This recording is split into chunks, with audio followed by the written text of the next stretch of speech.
This content is not suitable for children. Viewer discretion is advised.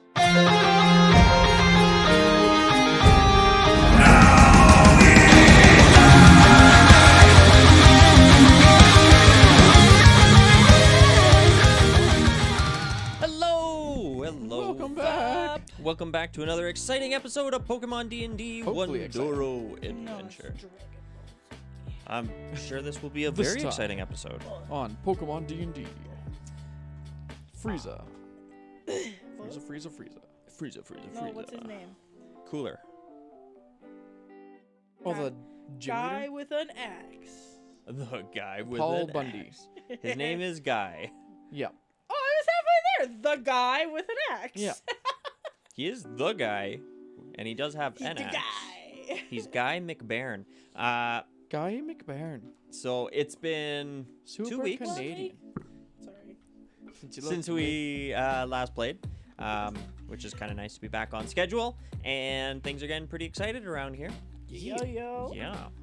You guys have anything going on in your lives, in your worlds? Nope.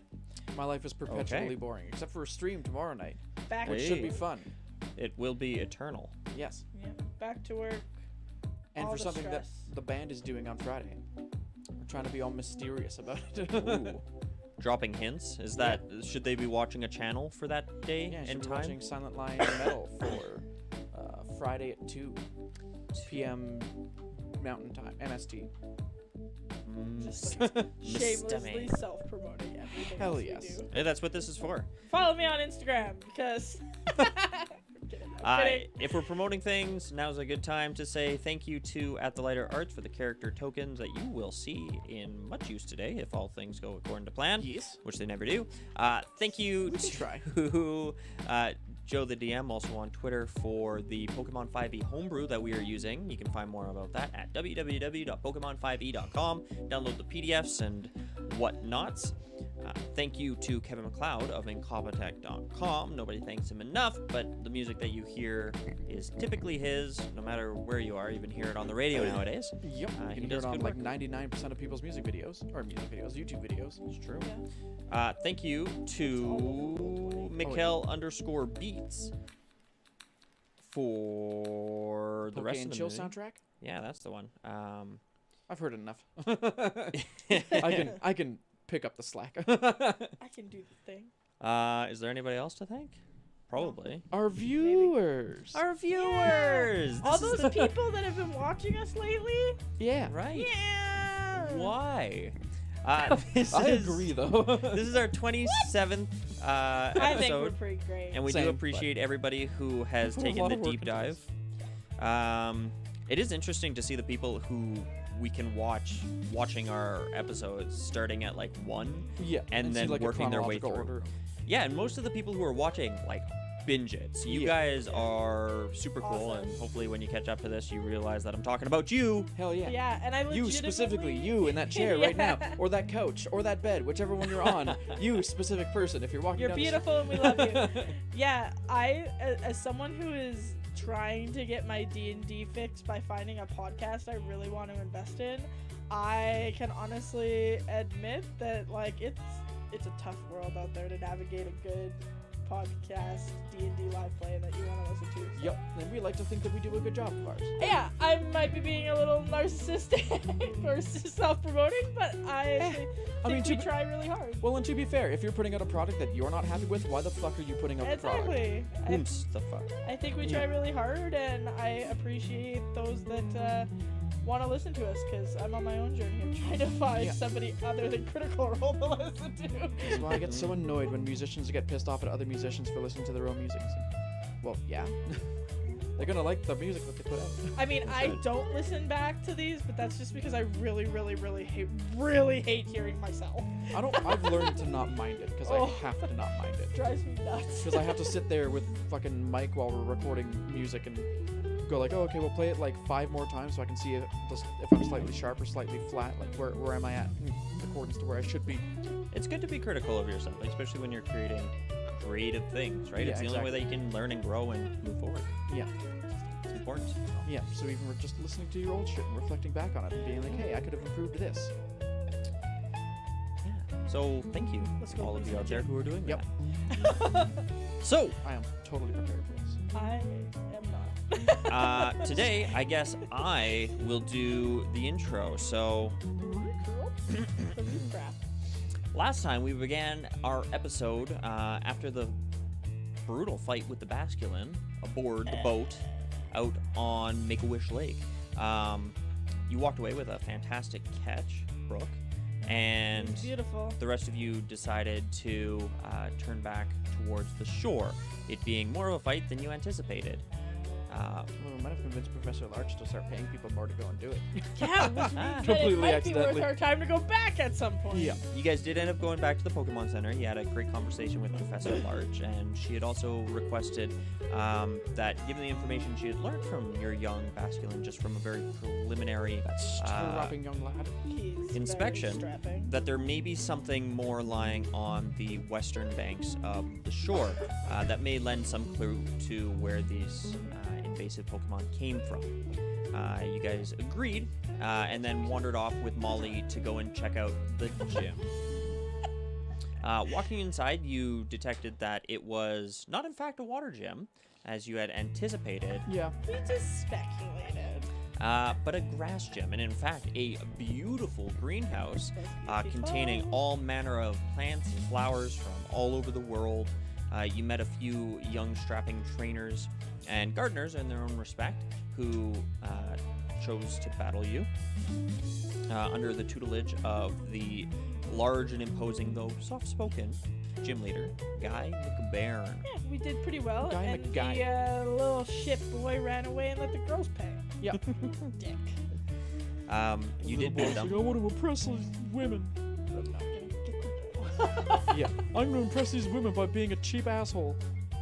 Women love that. Did a good job, but Women love guys- it when you're cheap. You guys head back to the Pokemon Center as the gym closed up behind you for a night's rest. Molly bid you guys farewell, as she said she had some things to do that night and said she would meet you the next morning. On top of that, Pichu, your Machu, after stopping at a bakery, had a very unique sort of evolution, It was Yeah. so macho. growing into Ponchachu. The Pikachu with a paunch. All Pikachu have a paunch. this one especially. But that does bring us to today. Steve, would you mind actually moving that onto the other side of the camera? I'm covering up things that I need to be All able to his see. things. Of course. There we go. Thank you. Matt gets all the Pokemon evolutions. I'm in it for the long slog, apparently. Oh yeah, have you gotten an evolution? No! I've gotten Not a single two. one. Just total coincidence. And we both caught a second evolution of something. That's true. Yes. I got my gold bat. And you Raspberry got tea. Ratsputin. So, after one of the better night's rest that you've gotten since coming to Serene City, My really, second night sleeping here. Yeah. Since we had all those basically all-nighters. resetting your sleeping pattern to Yeah. something more manageable or more like a normal human being. You guys awaken to a dorm room that is also awakening around you. A number of other individuals who are packing up their gear, gathering their friends, and heading out the door. The Pokemon Center is all a bustle this morning as various people are going about their business. Very usual. You can see the staff dealing with new patients, dealing with old patients, and doing general routine rounds. Are you It ready for is- this? By the time you guys get out of bed and get to the waiting room, it's probably around 8:30. I don't think so, but I guess we're doing it. Yeah, I mean, we gotta bite the bullet eventually, right? Yeah, bite the big bazooka. What? It's another term for bite the bullet, I guess. Never heard that before. We're gonna. Oh wait, no, bite the big bazooka is a term for dying. So never mind. Hopefully not that. Because bazookas are typically a one-hit So- KO. Exactly. Well, spin on it. So I guess. Unlike, a bullet. Both to the mouth. There. Did you pick your party? I think so. Did you? I think it also might be a very last minute choice depending on how things go. I don't know. That's fair. Right, like we don't have to pick ahead, right? Like I don't think so. we can be like, oh, I was gonna put in this guy, but now I'm gonna, yeah. Maybe? I don't know how it works. I hope so. 'Cause I think it's gonna, you know. But if that's the case, I should probably swap a couple. Just to be safe. Think so? Well, this doesn't seem like something Billy can handle. He took quite the beating in that last Send fight. him to Professor Larch. For now. As much as I hate not having him involved in the first gym. I mean, if I'm being honest, is Ryulu looking? Ray's just kind of watching the crowds around him, rubbing his eyes as he too is just coming awake. I think I need to put Liam in this one because I know that it would be a really bad choice to put him in the next one. And if I sit him out of 2 gyms, he's just gonna, you know, feel like I don't believe in him. Yeah, that's fair. But I think Billy would be a lot more understanding. I think so too. I don't think Billy would be too hurt. Who are you gonna take instead, maybe? As backup. I'll take Dandy and Rasputin. Ratsy too. And Mary and Machu. And we'll see what happens in the heat of the battle, I suppose. What time did Molly say she was gonna meet us here? Or did she say she was meeting us at the I gym? think she said she was meeting us at the gym. She went out on her own last night and said she'd see us there. Okay, well, I guess I'll just wait for you to pick your party and have a chat with Billy, I guess, if you wanted to.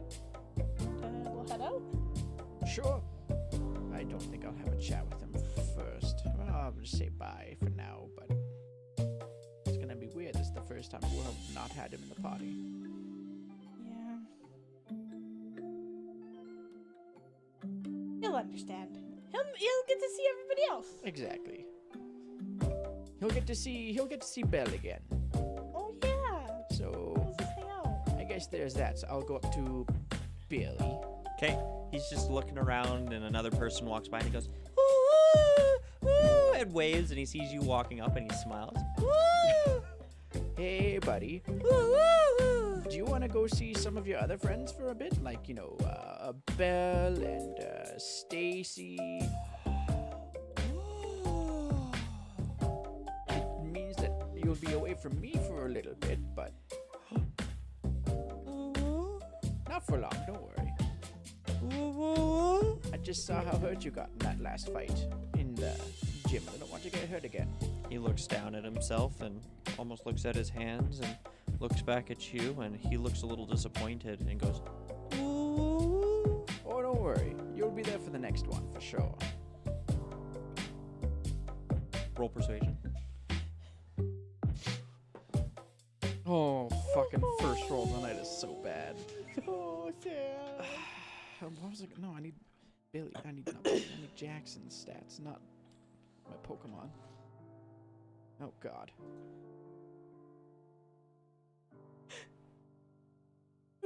That thing just doesn't sit anywhere nice. There we go. I got it. So that's a 7. It's a 7. He looks at you, and his eyes start to well up with tears. Tears you haven't seen since he was a Bonsley. He goes, "Woo, woo, woo, woo." I need to roll for feeling bad. How bad does he feel? He feels bad. So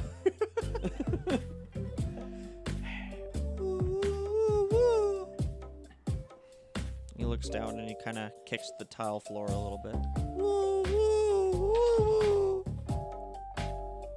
all right, I'll make you a deal. You're not gonna be fighting in this gym battle, but I'll keep you with me. You see his smile grow big, and he leans forward and he trips on his own feet and falls into you and gives you a hug. Return This is why I haven't It's like this plank just fell and hit you. Thunk. Yep. He backs away And then and I'll go. smiles. And then I'll go to the box, and or not the box, go to the PC, and I will Okay. trade out Angus for Ratspeteen.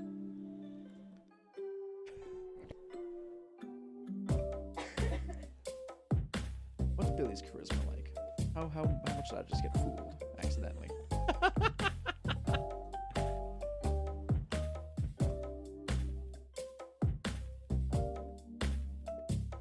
Good, I'll get it eventually. Those alligator tears. What are you doing? Aha! His charisma not bad. Okay. You won a Poke Pageant. Yeah. And then after I get all those Pokemon, I will go out and meet Brook. Okay. Billy comes marching out behind you. Woo! Looks at you and smiles. He nods vigorously. very happy to have. No, he didn't. He took it worse than I thought he would. He seemed excited to go see his friends. It was just being apart from me, I guess. Which makes sense. I feel the same way, so I wasn't like too shaken up about keeping him in.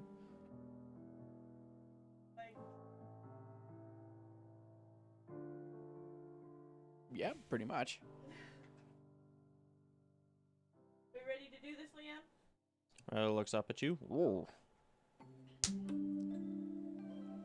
or lose, we'll come at it again if we have to, right? He waves you off, You're not gonna lose. steps forward confidently, and looks back over his shoulder. Yeah, I'm coming. Same. Okay, you guys walk out into the brisk air of the morning. It's fairly windy today, and there is a fairly heavy rain that is coming down. The traffic on the road is lighter than usual, but a car passes by and splashes up a big bit of water. Billy jumps back, almost frightened. Person runs by you with an umbrella over his head. Doesn't look at either of you as he sort of shoves past. It is not a nice day. That's a bad omen.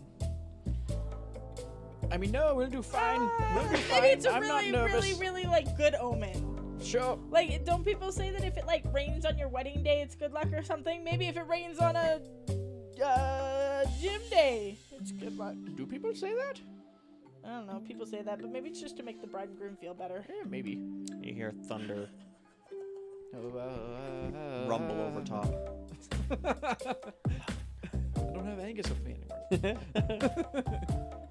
Oh, ACDC, that's why I named him that. Okay, never mind. You Not guys run remembering the fucking between puns. yeah, you guys run between canopy to canopy to canopy, trying to keep as dry as you can. It's no simple task, and by the time you make it to the gym, you guys are decently wet, almost miserably so. As you approach, even before you get to the gym itself, you can see one lone figure who seems to be possibly asleep on one of the benches in front of the gym itself, underneath what is a large awning. Molly? Molly. I guess I shouldn't have this. Molly, how early did you get here? She turns over and looks at you. Oh, hey guys.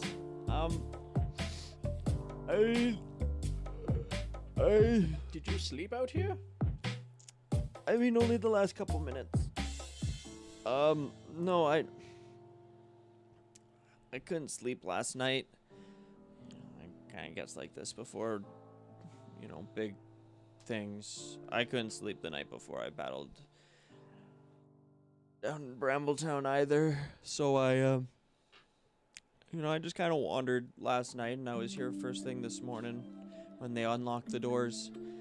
And, hey, she opens her vest and she pulls out of her pocket what appears to be 4 balls on a fabric badge with a blue circle and almost like a mountain. Looking over her shoulder, you can see the same shape in Make-A-Wish Lake and the mountain behind it. And she says, I won the gym badge. Oh, nice. That's awesome. Yeah. How was he? I don't know if I want to hear. You know, for big guy, he's surprisingly gentle. That sounds really fucking bad. He's I don't know. You'll have to see. He's tough, but I don't know. He plays smart. Okay. Is it bad, Jackson? Is he gonna slaughter us? No. Okay. No, fuck no. You'll do fine. You'll do great. Okay. Yeah. I just wanna be okay. You guys fought like a literal fucking monster, like A little fucking monster. the one who was sucking people's blood. Oh. Oh yeah, that one. I'm just saying, like, I'm sure it'll be nothing compared to that. I hope so. That was terrifying. We almost bit the bazooka with that one. What? Hey, bit the big bazooka. It's a turn of phrase for when you die. Oh, I thought you were talking like bubblegum, like my father used to talk about. You've heard of like bazooka bubblegum? It comes with like the little shitty comics in it, like the one. No, I've never heard of that before. Oh, well, maybe it's a Wundoro thing. Yeah, maybe. Yeah, okay. Like all the, Poke baseball players used to chew it. Like, it was a big thing back in like when my father was a kid. See them around now, but anyways, I'm sorry. I'm just tired. That's Same. fine. I think I had a good night's sleep, but I mean, I haven't slept much the last several days, so it kind of makes sense. She nods. Well, I mean, I'm sure you'll sleep good after this. I sincerely hope so. hope so. Who's first, Jackson? Wanna play rock, paper, scissors? Okay. Oh, wait. I guess higher? Okay. Okay. Rock, paper, scissors, shoot. Okay. Okay. Rock, paper, scissors. Ah, shoot! Okay. No, you forgot the shoot. Rock, paper, scissors, shoot. You can go first. Okay. Shoot. Molly smiles and she says, "All right, come on, you. Come on." Okay. Are they only allowed in one at a time, or can I come watch? No, fuck. It's like a stadium, man. Come on. Perfect. Okay. Let's walk in. Go You guys find a walk seat with in. Molly. Once again, you're hit by the humidity inside. It's different from the cold, damp rain on the outside. Nice warm humidity. The sound in here is weird and surreal. The way that the rain plays off of the different glass sides of this building creates, a cacophony. But there was obviously intent behind the design of this building, and it almost murmurs instead of that heavy, like machine gun-like sound that you get when hard rain hits a pane of glass. Something is muffling it. So above, it's just this, not even roaring, just this dull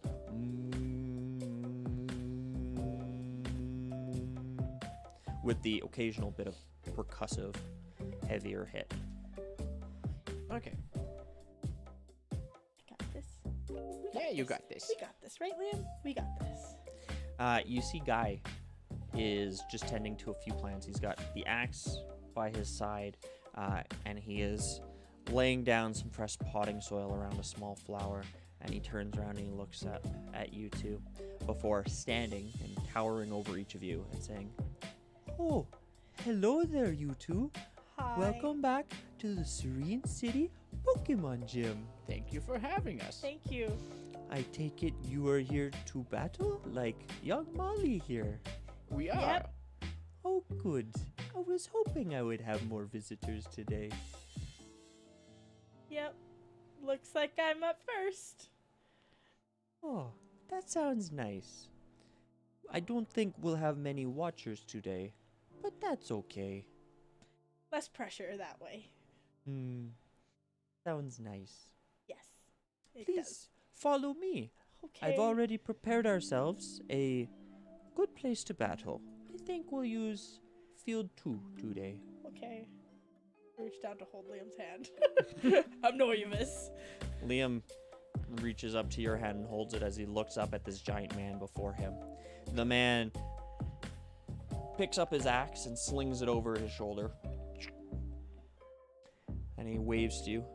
Follow me. Look down at Liam as I fall. We got this. We got this. Yeah. Yeah, we'll do great. Yeah. Totally good. Totally good. Does Liam look nervous at all? Give you an insight check.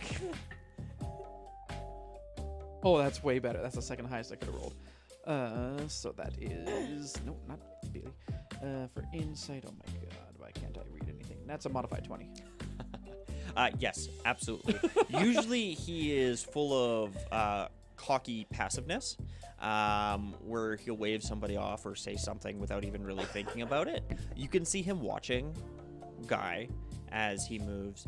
You can see him sort of fumbling with Brook's hand and being particularly thoughtful of his steps. Like, he has to think about where he puts each one of his feet because suddenly he started thinking about feet, and feet are weird, and oh my god, there's something coming, and that's a step, and okay, we're good, and oh my god, we gotta battle this guy, and what is that gonna be like? Brooke says it's gonna be tough, and it's gonna be weird, and oh man. I'll just kind of lean down to him and whispering so Brooke can't hear, just be like, bud, you got this. He doesn't meet your eyes, but he sort of nods. I've seen you fight. I think you got this.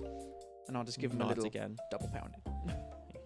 Looks at you, and he looks up at Brooke and quickly double pounds you, and then keeps going. Reaches back up for Brooke's hand. Yeah. Guide leads you through the gardens, through another set of paths. There's a few points in time where you have to duck beneath some very low-hanging branches. Plants that smell beautiful. You pass by one that smells deathly. Deathly in the sense that it smells like some sort of rotting corpse. But it's massive and That like really the- weird sweet smell yeah, well, of decay. yeah, and it's Sweet smell of decay. It's- Well, no, like because decaying bodies smell sweet. the Gross. leaves part in such a way that you get a glimpse of whatever this plant is. It is one, the most exotic or alien plant you've ever seen in your life, and that's saying something for a gardener. But two, the largest flower you have ever seen. Is it a Pokemon? Give me a nature check. Is it a Vileplume? Wait, is it a Pokemon? I It's can do this fucking- 16. 16. Goddamn good nature. That's over 20 for sure. I'm wasting all these good rolls now. Right, So I regret it. nature. Regret. That's 26. 26. For Brooke, this looks like it could be something that is a Pokemon. You expect it to start sprouting legs and walking up towards you, especially given what you've seen. Jackson, you've read about these. You've never cultivated one, and honestly, you've probably only heard of a few people who have, and they're in large research facilities or very privately owned by very wealthy individuals. This is a corpse plant from more exotic locations. To have one here is crazy. Secondly, to see one bloom is outrageous because they only bloom once every few years.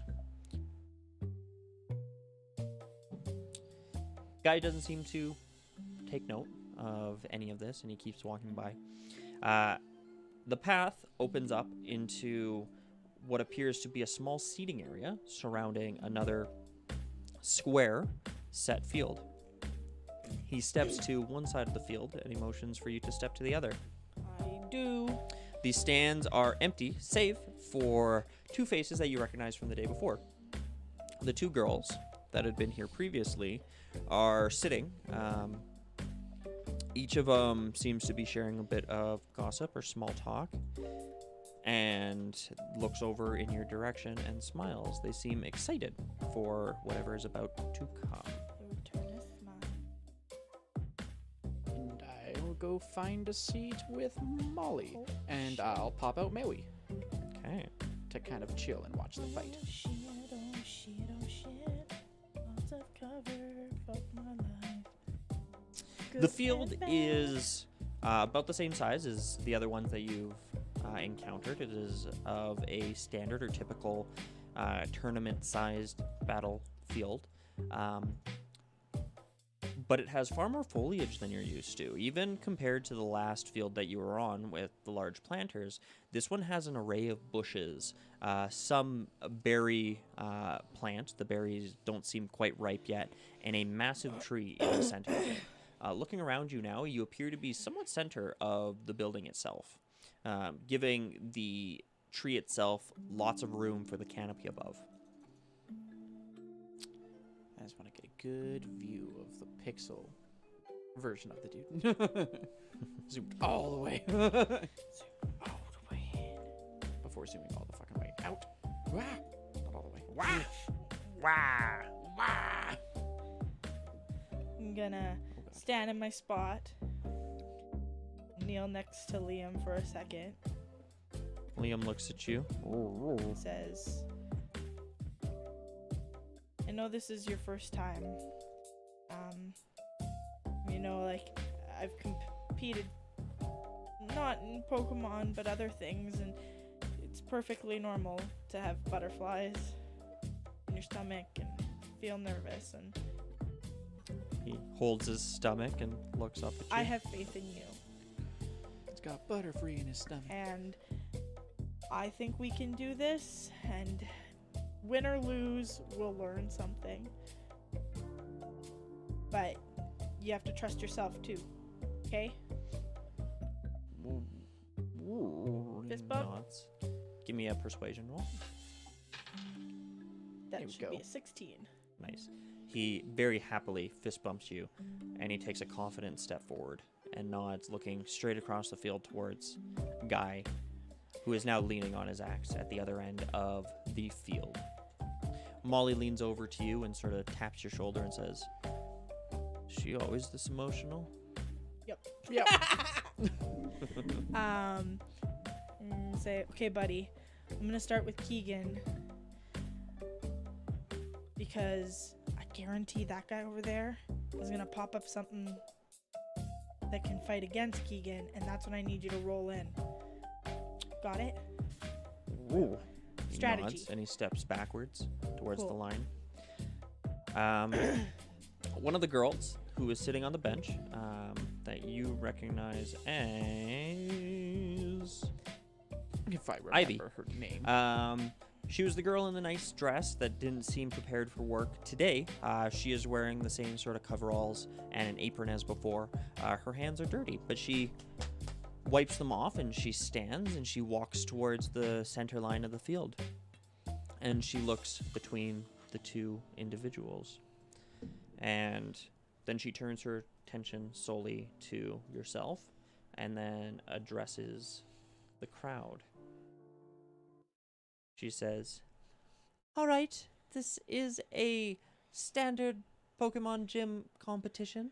House rules state that each person will use 3 Pokemon in total. If those Pokemon leave the boundaries, are wrung out, or are unable to continue, then that Pokemon is considered forfeit. As well, there is no using items in this match, aside from those that you have already equipped your Pokemon with. Is that understood, trainers?" What about things that aren't items, but like you can kind of just do? She just looks and she says, I have a way of really upping the endurance of my Pokemon. She looks across the field towards Guy, and Guy nods and he says, "Oh, yes, that would be fine. What you share between you and your Pokemon is special, and I'd very much like to see that today." Okay. The young girl steps back, and she sits back on the bleachers, and she smiles at her friend, who smiles back. The gym leader steps forward, and he says, "Have you chosen your Pokemon for today?" I think so. That is good.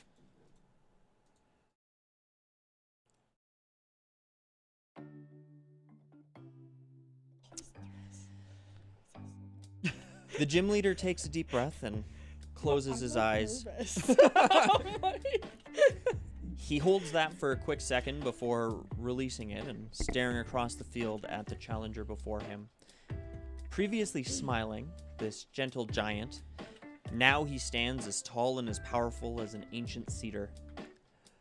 "When I was a child, my father, a woodcutter by trade, considered me too soft. He sent me out to the woods with nothing but an axe and ordered me to cut down an old tree. He told me not to return until I was done. It took me 3 days to chop at that tree, but I eventually felled it. I've cut down many trees since that day under my father's tutelage. He taught me how to pick the right tree. Watch where I cut. To deforest would be to end our careers, but our job was ultimately to fell trees. I returned to that first tree sometime later to learn a new lesson, something my father himself had never learned. You see, in the rotting stump, there was a small Pokemon. I took it home and begged my father to let me keep it, but he refused. I took that Pokemon back where I found it, but I visited it often. Soon after, I discovered a new tree growing from the rotting stump, tended to by that Pokemon. Over the years, that tree continued to grow, and so did that little Pokemon. When I was of age and could purchase my own Pokeball, that Pokemon joined me, and the tree was finally large enough that it no longer required either of our attention. Do you understand why I tell you this?" I think so. He smiles. He pulls a Pokeball from his belt, and he says, "Yes, I think I will begin with this one." And he throws forward a Pokemon that stands about half his height. It is tree-like in shape, like a fir tree, with a snowy top. It is bipedal and has two tree-like arms as well. It is thick. It is. Think? Ugh. Thick? It's thick. How many boy. C's? I keep hiccuping. It is thick and sturdy, and it sort of rustles its pine leaves as it looks across the field at you. The man across the field smiles. I hold the Pokeball and I toss out Keegan. I say, "Okay, Keegan, you got this. First up." He lands in a red light and looks back at you and goes, "Woo, woo, woo, woo," and looks around almost like he's not sure why he's there. And then his eyes catch the Pokemon across the field and they narrow. Can you see the Pokemon across the field? With that giant fucking tree in the middle? I like to think neither of them knows that there's another Pokemon. Like, oh, okay, we're just gonna chill for a bit. Wait a minute, what's that scurrying? Can I get you to roll initiative? I guess so. I suppose.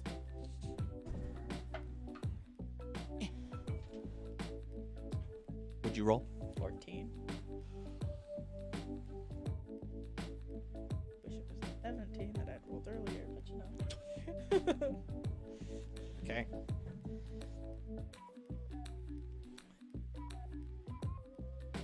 The gym leader across the way smiles, and he says, I'm ready whenever you are.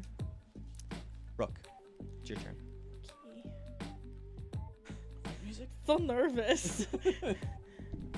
This is the fight music. Okay, so all of these 'Cause he's the most chill gym little trees, when standing behind a little tree, is it cover? So the bushes themselves offer 3/4 cover. Okay. Okay. Moving through it is considered difficult terrain, Okay. and that will cost you twice as much movement. Okay. So a 5-foot space to move through a And bush I'm would cost you assuming 10. in certain positions on the tree, like here and here, it's pretty much like full cover. Correct. Yeah, that tree is really tall. So, It's like 30 here foot would even be tall, full cover? like 20 foot wide. Note that what is also covered up by the canopy of the tree is identical to the bottom side of the map. Yes. Okay. 5, 15, 25. So if Keegan was like here, he wouldn't have the cover because he'd be on the front side of the bush. If he's on the front side of the bush, I mean, he is behind other bushes though. Yes, he's behind the tree. As long as there are bushes between you and the other Pokemon, is what Yeah. I'm saying. Okay, so he's gonna move forward. Brooke's gonna go 5, 10, 15, 20, 25, 30 here. And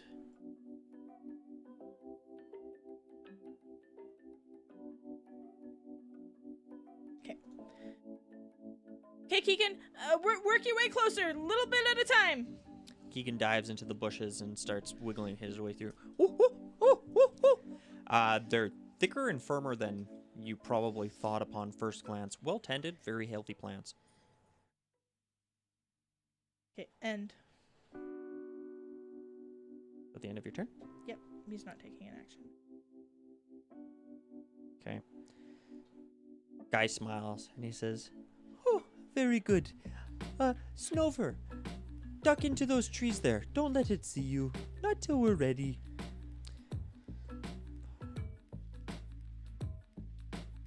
The Pokemon is going to attempt to hide.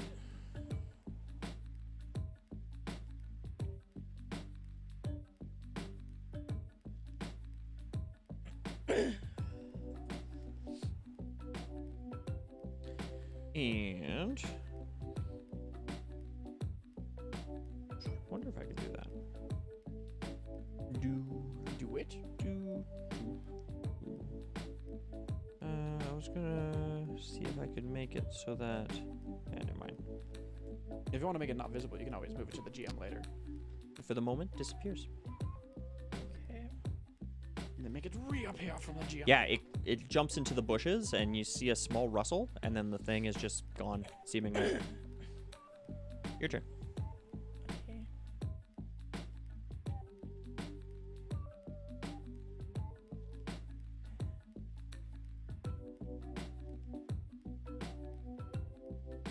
Okay, Keegan, I guess two can play that game for a little bit. Dive into those bushes there and try and hide. He's gonna go in there. That's a natural one. But I'm gonna use a lucky, which makes it a Much better. 18. 18, wow. Yeah. So I shout at him, but no, like I can still see you. Cover more. Keegan, following your excellent advice, sees the error of its ways and does a much better job of concealing itself within the bushes. It looks back at you. Good job, Eddie. Good job. Guy looks across the field and says, oh, yeah, I don't see your Pokemon. Oh, that's troubling. Snover, move up a bit. Try to find him.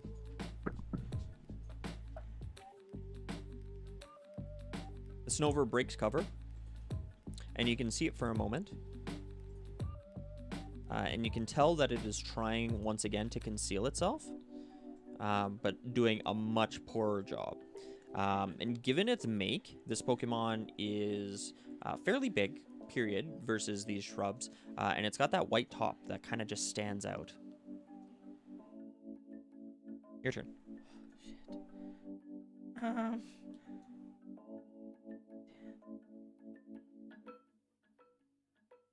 You two are both, without knowing it, circling the tree.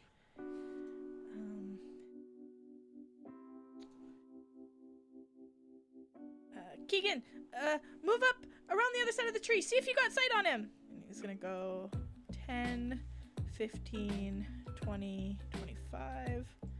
This spot here. Does he have some kind of line of sight? He would.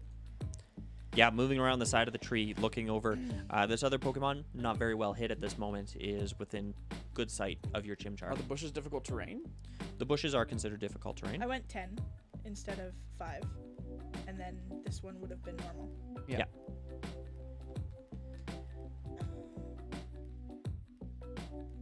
Okay. Okay, Keegan, try and get an ember off while we have him in sight.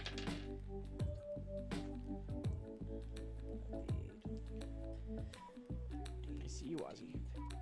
16. 16 hits. Goodbye, Snova.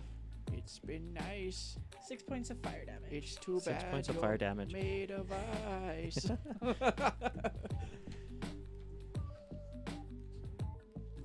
Chimchar, coming around the side of that tree, grabs a fistful of fiery embers from its backside and shoots it towards its target.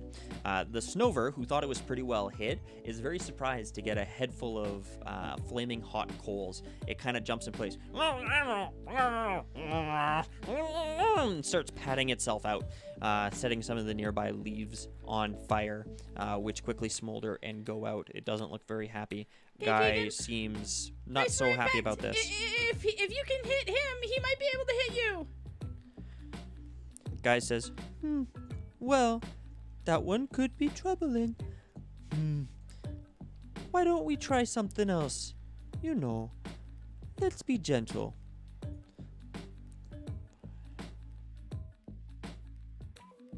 The Snover wades through the rest of the bushes and comes out into the clearing so that it can see your Pokemon right before it. As it does so, it throws one of its arms up next to its mouth, and you can hear this almost panpipe or flute-like sound coming from its arm, rattling and whistling through the pine needles. I need you to make a wisdom save. Your Pokemon. Oh no, buddy. So bad. Let's say 5. 5. Because -1, but he has +1 loyalty, so a 5. Yeah. Chimchar is absolutely enchanted by this soft tune blowing through it. It's natural, almost fey-like, and Chimchar's eyes get heavy and droopy.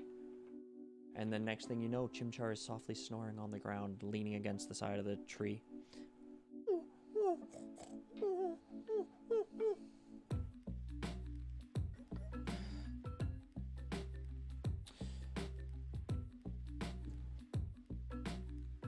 How does sleep work?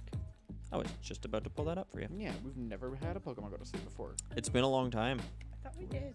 Did we? I thought once. I can't remember. Oh, maybe because of the Iggly buff.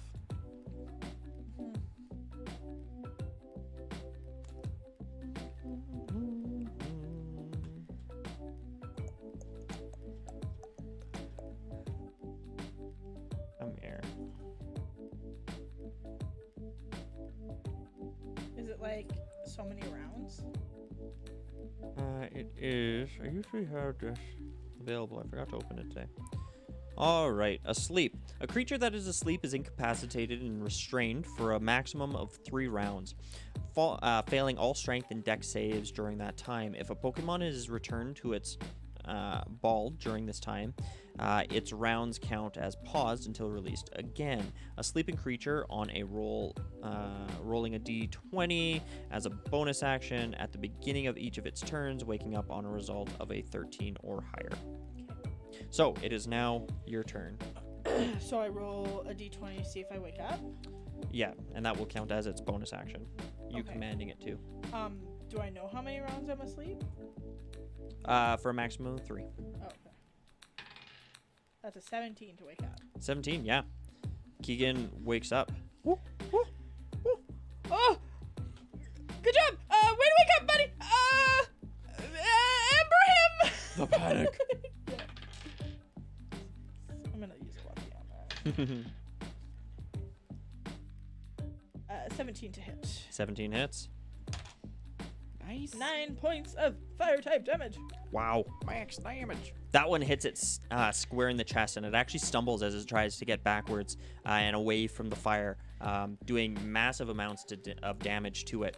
This Snover is looking incredibly hurt at this point in time, and the gym leader doesn't look terribly impressed by this. He says, I see. All right. Keegan, you use your movement and try and get in behind those bushes for some cover. Okay. Keegan dives back into the bushes and puts them between it and its opponent.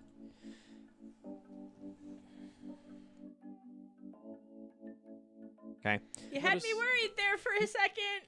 What is 3/4 cover? Is it +5 to AC? 3/4 is plus +3? 7. +7. Guy looks across the field and he says, all right, Snover.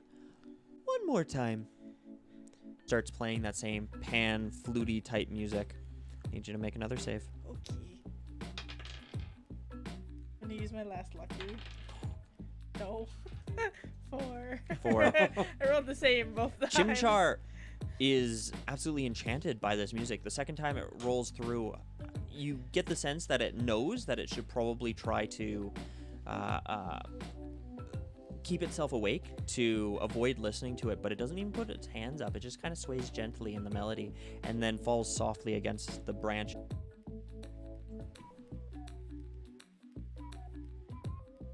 Brook. Come on, Keegan. Wake up, buddy. You can do it. It's an 8. 8.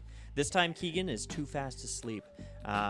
The attack having its rightful effect. Guy smiles and he says, okay, Snover, now we can start working. Move a little closer and try an icy wind. Snover moves just to the other side of the bushes, and as it does so, it starts waving its arms, and this cold breeze blows through the stadium. You guys feel it on the benches, but you can see it hit the other Pokemon hard. Your sleeping Pokemon being incapacitated at the moment. Do I still have 3/4? How does that work? It's +7 to your AC if it's 3/4. Yeah. +3 of I don't half want cover? you there. I don't want you there. I don't want you there. I don't Plus want 5 you at there. half, I don't plus want you 3 there. at a quarter. I don't think there is Like 1/4 that? cover. I think it's either half or 3/4. I can't remember though. Not sure. That is. That's going to be a 19. Do I have cover? Your Pokemon currently does. 3/4? Plus 7? Or Plus 7. then it would be a miss. Hold on.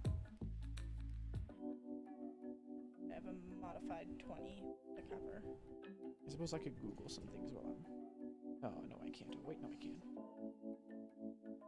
3/4 is only a plus 5. Sorry. Oh, my so bad. Yeah, and then half cover is And you +3. rolled what? A 19. Then yes, it hits. That hits? Yep. Okay. Your Pokemon, unable to avoid this attack, takes a automatic critical hit, it being incapacitated. It should be halved.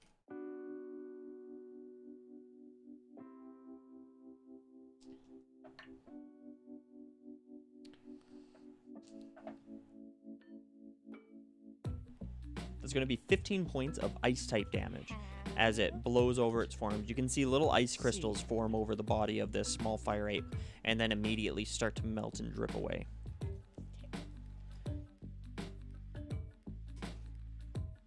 The Snover then ducks behind the bushes behind it again. Brook. Still asleep. Still asleep. Keegan's snoring on the other side of that bush. Guy crosses his arms and he says, "Oh, that's too bad. He does look awful cute when he sleeps, though. Snover, try something else. That didn't do as much as we wanted. Maybe Razor Leaf. It steps. Spoil it for you. It steps across the barrier again, this time whipping its arms in a shuriken-like motion. A number of razor-like needles move forward towards its target, deftly. That, however, is not great. Between all the cover, this Pokemon's having a hell of a time hitting Keegan, and that is only going to be a 12 to hit. Miss. Didn't even hit normal. Yeah, wouldn't have it. The Pokemon steps back behind its cover again. Okay, so this is the last time I roll, and then the next round Yeah. I wake up. 9. 9. Keegan is still asleep. I'm gonna put you in jail real quick. Just for a minute, just a short timeout. You were rolling well for a while. Guy smiles and he says, Snover, keep hitting it. Pokemon is going to throw another series of needle-like leaves your way. That is going to be a natural 20, Okay. which doesn't matter because it's a critical anyways. Yeah. But the razor leaves this time hit straight and true between the leaves of the bushes, striking your Pokemon and hitting hard. That is going to be...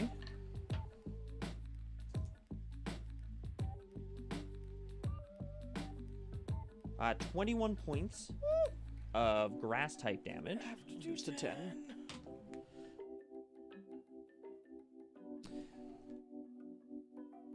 Yeah, you can see that Keegan rolls over in discomfort, it appearing more hurt, hitting it in more vital areas, it being unable to do anything about it. Guy smiles and says, All right, Snover, it'll wake up any moment now. Make sure to take cover. And the Snover waddles backwards again, continually looking over its shoulder towards the gym leader and nodding dutifully. Rook. Top of your turn, Keegan wakes up, noticing the sharp needles that are stuck in its body at the moment. I know, buddy. You fell asleep for a second. Start making your way towards me a little bit. He's gonna go 5. He starts 10, loping your way. 15.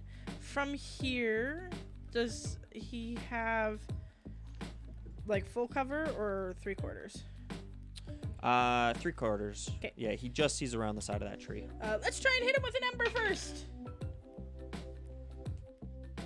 16. 16 hits. Yeah. Even with a +5 to AC, jeez. Another, no, sorry. That's my bad. With a +5, it doesn't. Okay. No, the embers fall amongst the leaves of the tree, not hitting their target this time. Okay, you missed, but that's okay. It makes sense. There's lots of covers. Do any of these trees light on fire, or is that like a no? No, everything around here is very lush and very green. It smolders a lot. You imagine maybe a But wouldn't stronger light. fire type move might light the field up, but at this moment, no. And Brooke's gonna start making her way on the field. Okay. Yeah, Guy looks across the field and he says, Oh, do be careful. It gets awful dangerous to put yourself on the battlefield. I know. Oh, we know. It has to do with that endurance thing. Snover, be careful. Only hit the Pokemon, okay? And the Snover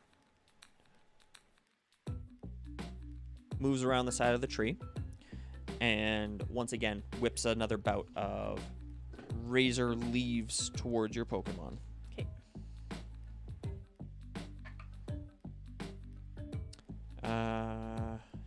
18. Just It hits. just hits you. Just hits. With 3/4, yeah. Okay. Beats it, beats it. I'm gonna lose. That's going to be 13 points of grass type damage. Extra 6. So that's 18, right?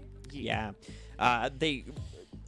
Keegan kind of puts up his arms and turns his back towards the Pokemon, trying to avoid it. And his back is filled with these razor sharp leaves, some of them burning off before they even hit his body, but enough that he looks up at you. Oh! Brooke, it's your turn.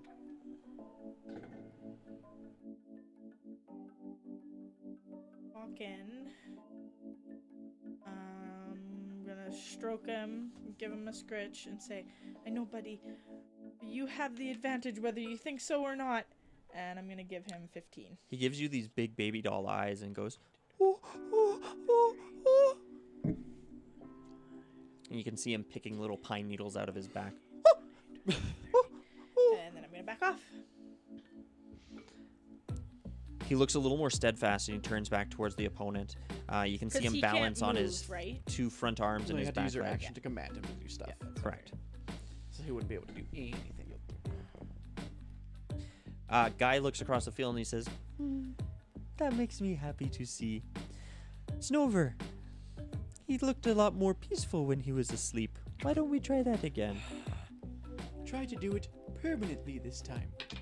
The Snover moves forward and once again pulls up its other arm this time, and the sound of the panpipes floats through the air. 14. 14. Double check.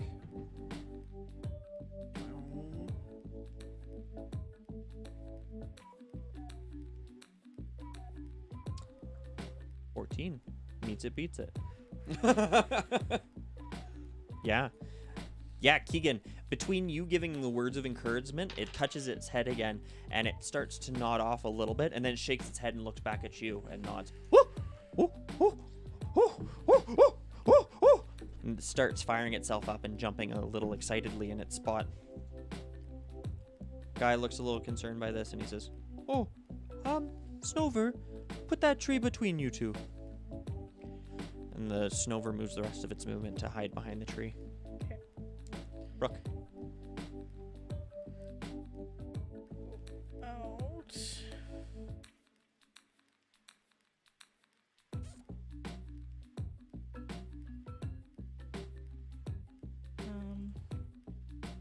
Okay, Keegan. We gotta get some kind of ground on him. Try and hide. It's a 14 to hide. 14. Okay. Excellent. Keegan moves back into the bushes and narrows himself in there, hoping to hide amongst the roots. And he kind of looks back at you and then back towards its target.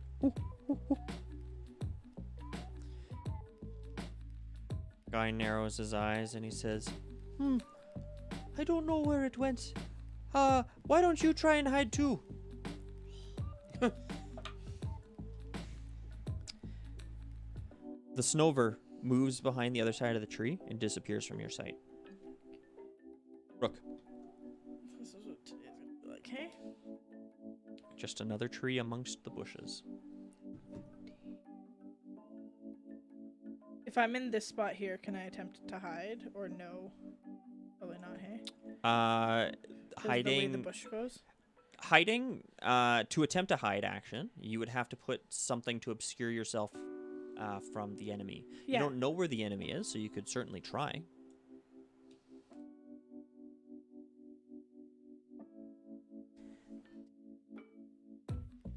This doesn't even have 30 movement, so it's hard to get places.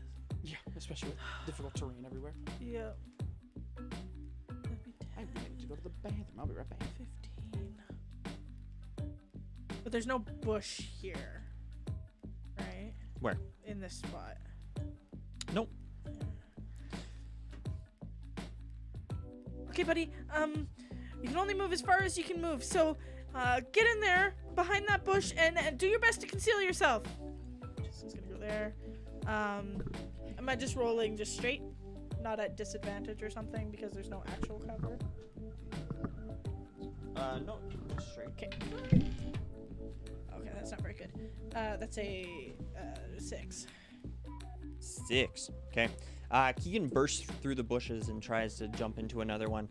Unfortunately, given the thick undergrowth, it's having a very difficult time accomplishing its task. You can see, and Guy can see, that your Pokemon is not well hid. Keegan doesn't know that, however. Yeah. Okay, and then I'm gonna go there. Okay. Guy calls out to his Pokemon. All right, Snover. Now it's time for the surprise attack. Jump out from behind the bush and give it another icy wind. The Pokemon, as instructed, pops out from behind cover.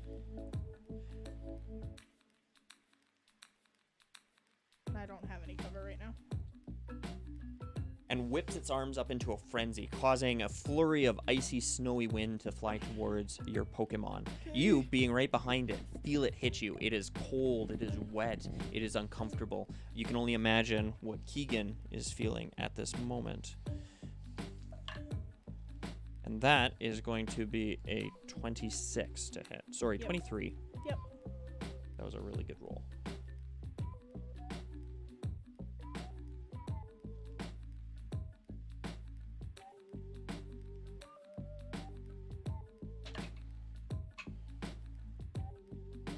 That is 10 points of ice type damage.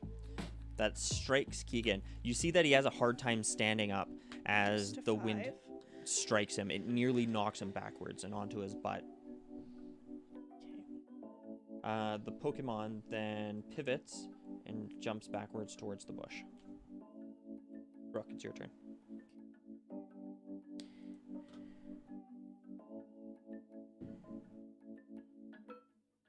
So on that side of the bush, is he in it? Like, does he have 3/4 if I was right here, or no cover? If you were over there, you would have a pretty good line of sight at him. Okay, Keegan. We gotta do this even at a risk. So run to where you can see him directly. And he's gonna go just straight while he has the lack of. And he's gonna use an ember. And he's gonna miss because that's my life.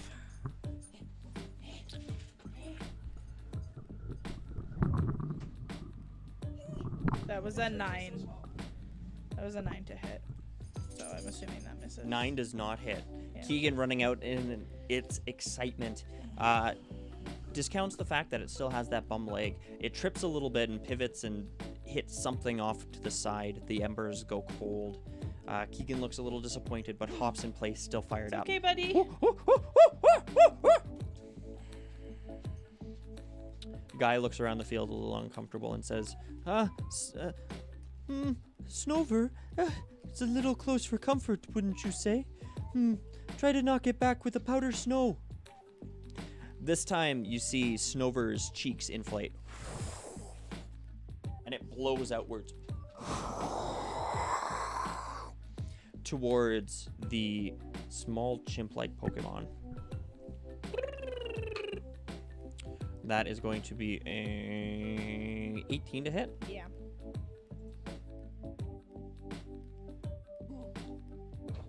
Oh, jeez.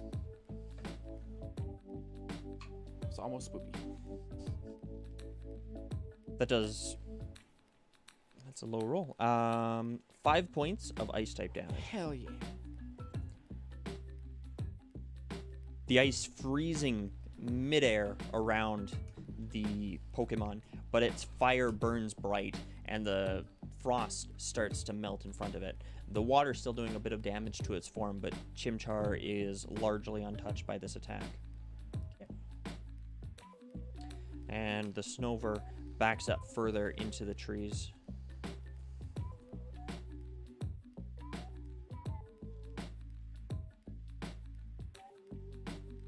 Feeling the heat coming off the Chimchar. Oh, he's about to feel some old heat right about now. Maybe. So if I was like here, do I have line of sight? Yeah. No obstruction? No. Okay. Quick, well we have him on the run and not obstructed. Take another shot at him. 16. 16 hits.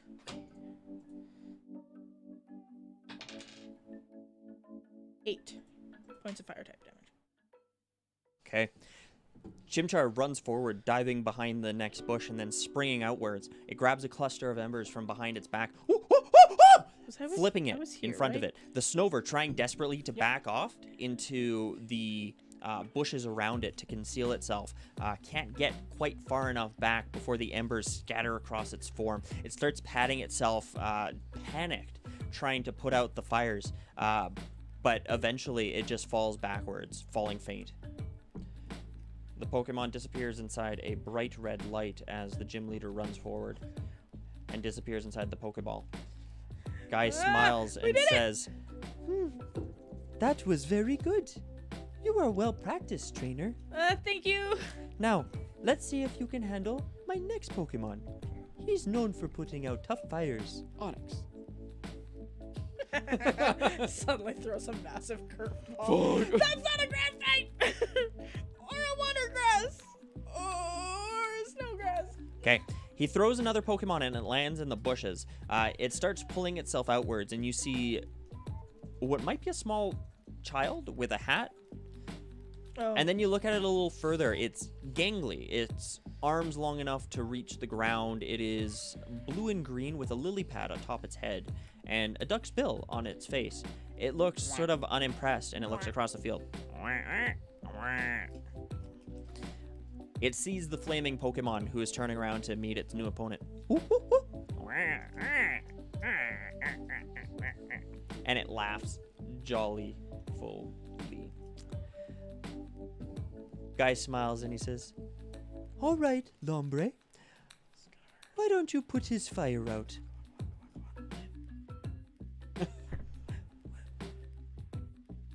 I just want you to survive.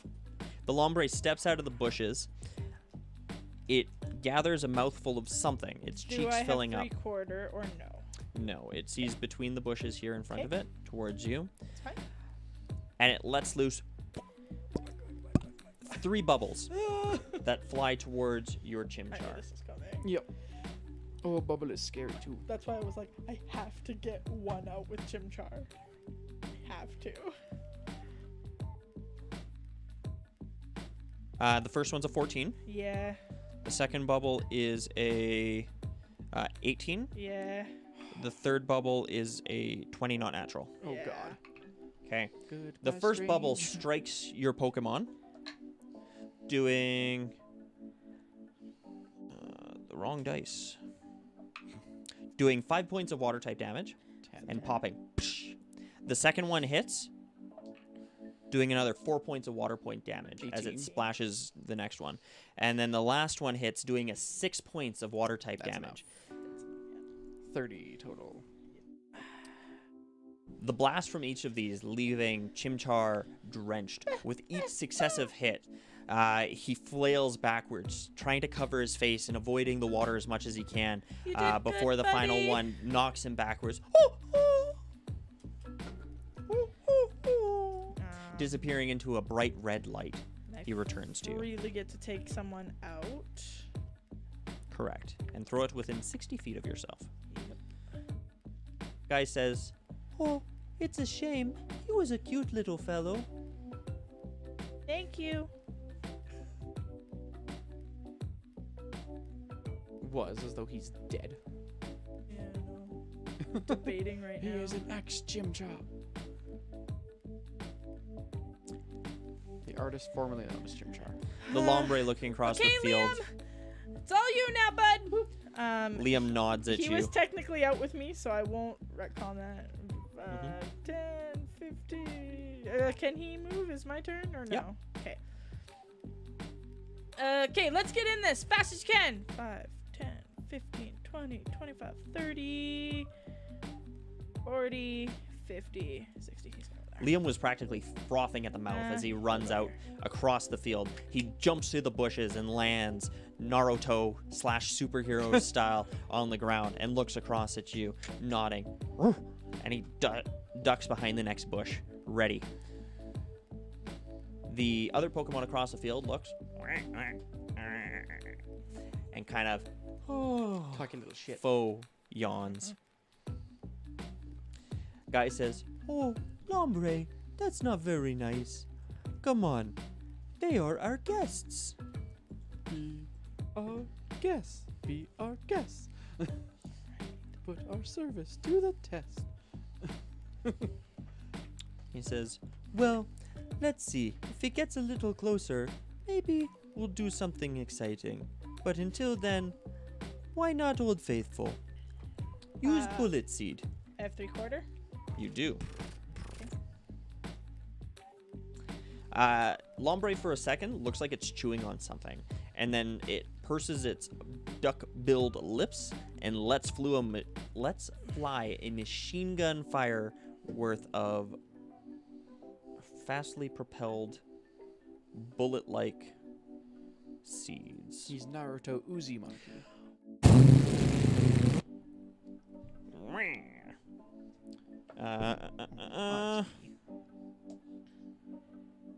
That's a good roll. That is going to be 22 to hit. Yeah. Yeah, that hits. Yeah. Okay. What do you think my AC is, man? You beat it by 10. Technically 11. Ryolu is struck by the first series of blows. 2 seeds landing and hitting him square. That's going to be 3 points of... Oh, plus damage. That's going to be 7 points of grass-type damage that strike him, but the hits keep coming. The second one hits even though he can't dodge it. That's going to be another... That's 14 points of grass-type damage. The hits keep coming, but Ryolu manages to duck behind the rest of the bush, avoiding the rest of the bullets. The cocky Pokemon sucks back the rest of whatever it had in its mouth, and it smiles. And it ducks behind the tree. No, shove it. I don't even... I'm like, clicked here. Oh, apparently that still triggers it. So he's there. Yeah. Ryolu is slowly nursing a small wound on its cheek. A nice bruise is beginning to welt under its flesh. He's chewing his lip a little bit. Okay, Ryolu. You're a close combat, dude. Get up there, bud. He's gonna dash. Wicked. Ryolu takes off running, bouncing off the side of the tree, jumping each one of its massive roots, landing flat in front of this Pokemon, who honestly seems surprised that it cleared the distance so quickly. It backs up a little bit, prepared for whatever attack is coming. That's Lombre for what the fuck? Oh, I technically still have an attack. Yeah, Quick attack. Their bonus action, though. That's a 19. 19 hits.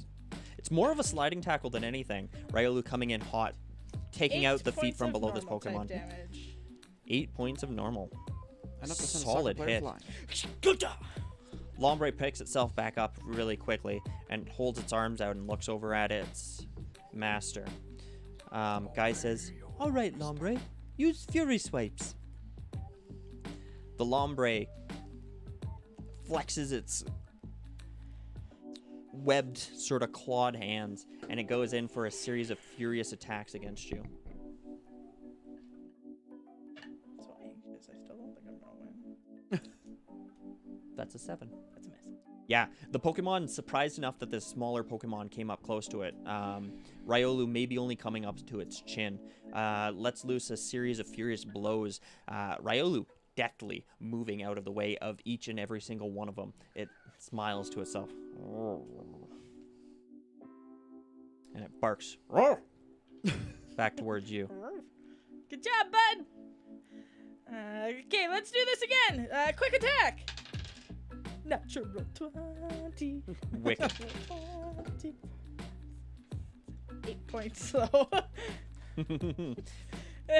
Just finishing off with its furious attacks, the Lombre is unable to protect itself as Ryolu, with a very quick jab, hits it right underneath the chin. It takes 2 steps backwards, reeling from that hit, its eyes big. It looks back at its master. One more, buddy. That's a lot. It's more than 16.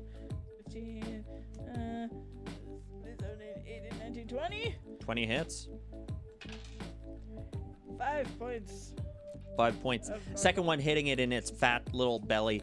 The Pokemon grabs its stomach. And it takes another step backward, losing ground to this smaller, more agile Pokemon.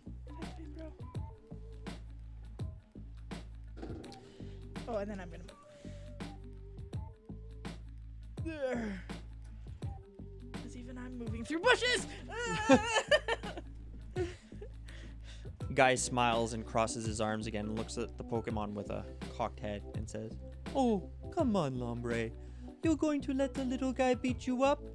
Oh, What a big tough Lombre you turned out to be. And Lombre looks over at him and his cheeks puff out and he goes, "Mwah." And he turns back towards your Yeah. that way. and he turns I'll back motivate to, him to beat the fuck out of whatever's in front of him, though. he turns back to your Riolu and goes in for another series of furious swipes.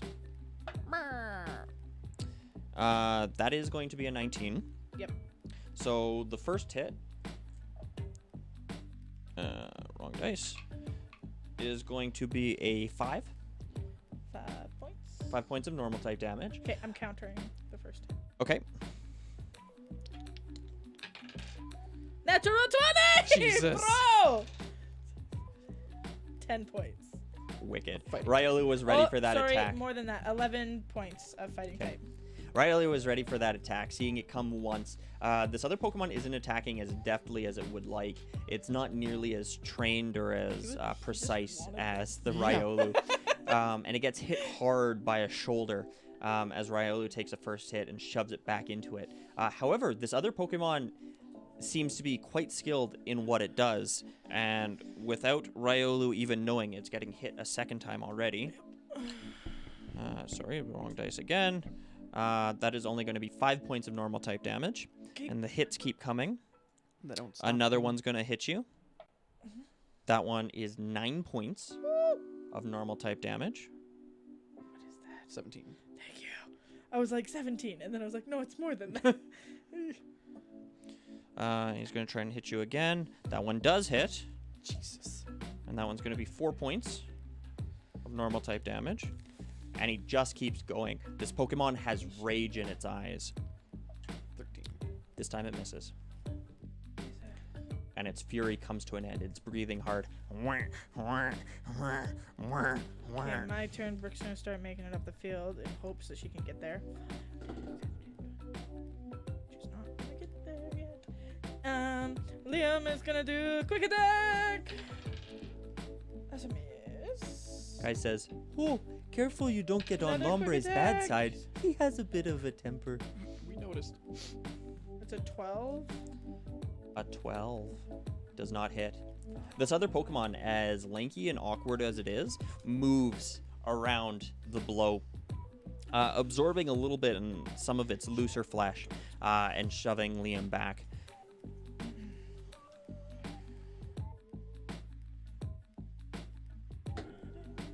Do I have my reaction again? You do, because Yeah, it's your just turn. Yeah. Okay, Uh, then I'm gonna say, okay, Liam, start to move away. He's gonna take an attack of opportunity. Okay. The Lombre And then decoration. is absolutely going to try to hit you.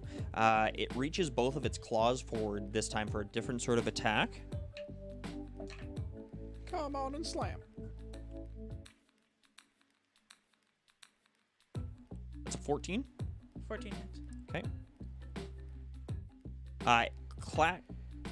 Catching onto the backside of Liam as he runs away, you can see a spectral energy moving between the two Pokemon, and the Lombre looks a little more revitalized. That's going to be 10 points of grass-type damage as he moves away. So can I counter it? You as I absolutely run can. away? That's 16, 19, 19, 21. 21 absolutely hits. Liam turns around and decks it in the 4 face. points of fighting type. Okay. The Lombre stumbles back a little bit, having just taken a fist to the face. It beats its chest with its one hand. I'm trying to figure out where I You're go. not a monkey. That would be Kind of, sort of. in this spot It here. stands in Is a that very 5 or ape-like sort 10 of feet of stance. Yeah. movement? 5. You were right beside that bush. It's fine.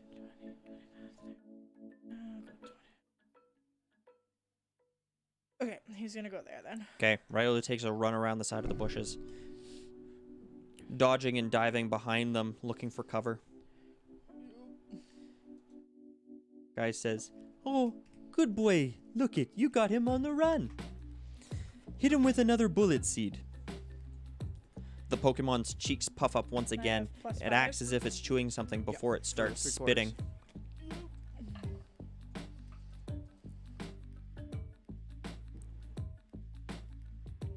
13. Miss. Missing. Riolu basically dives as gunfire sounds off around him, shredding the leaves above him. There's a scatter of torn leaves that sort of fly upwards and then start to drift downwards, cascading over Riolu's form. He covers his head and then stands back up, surprised that he didn't get hit. Werewolves of London. And the Lombre is going to step back a little bit. Your turn. I'm gonna come here, give him the rest of my healing hands. Riolu looks up at you, breathing hard. You did good. If we can knock him out, then we're 2 for 2. I'm gonna go back onto the side. He pounds his fists together and readies himself for another assault.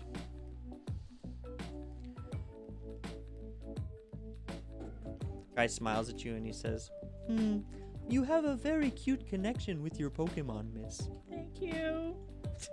Lombre, make him take cover. Continue, the bullet seed. That's going to be a 16. That's a miss. Miss. Again, firing up the leaves around Riolu, filling them full of bullet holes, seeds scattering all around you. You see a couple fly past you. One bounces off the ground and hits you harmlessly in the shin, but enough that it still stings. Riolu looks up around and touches himself, looking almost for wounds. I didn't get shot. Your turn. Okay, Liam, if we can do this, this would be great.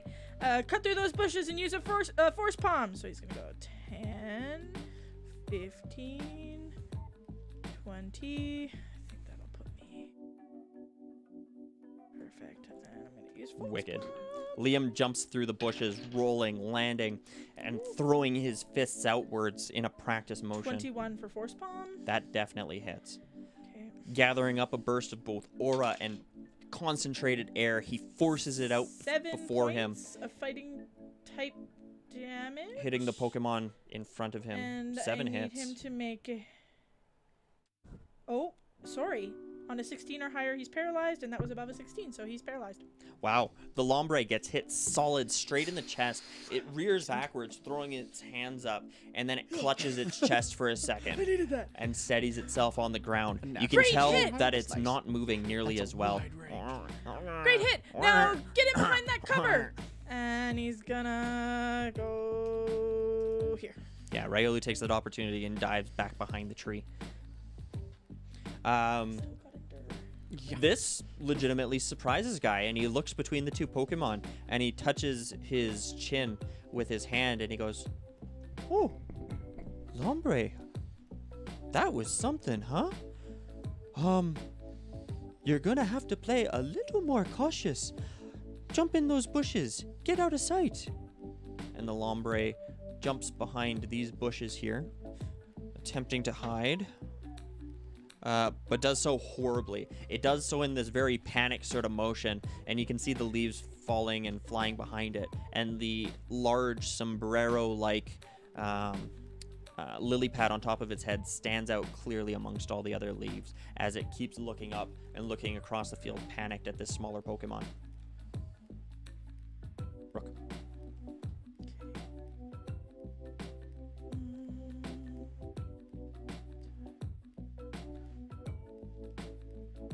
I've just realized I've been being a shit and that quick attack has a range. I totally forgot that. Yep. So I will not do that in close combat anymore. Whoops. Liam, get up there and do quick attack! Nice. Pew, pew. Liam jogs down the center and dives through the bushes with 2 furious quick attacks. Modified 20. That hits. That's 3 points of normal type for the first. Okay.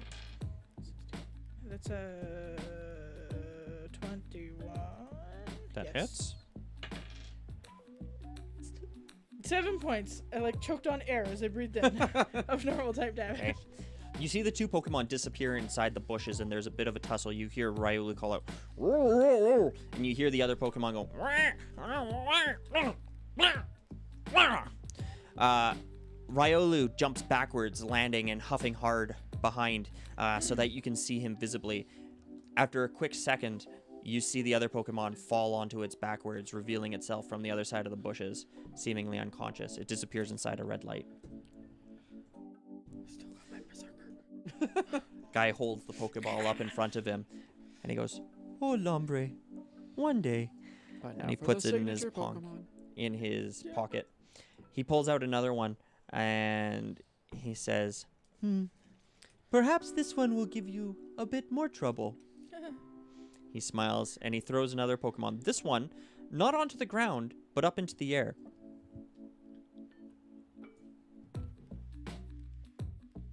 Guess that decided my third Pokemon for me. Yep. It is 30 feet up. That he can't paralyze it.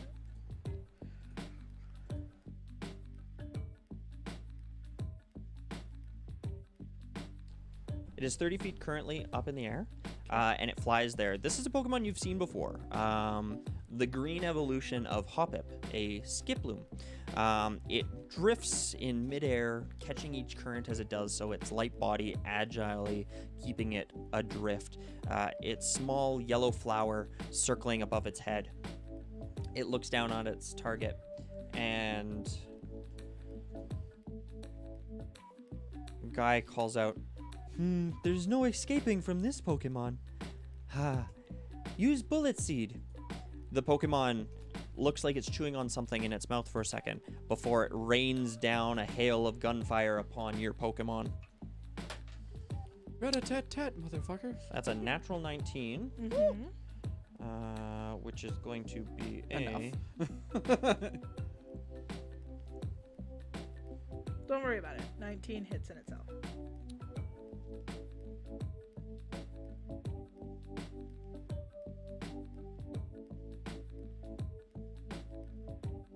It's going to be 26. So Don't worry about it.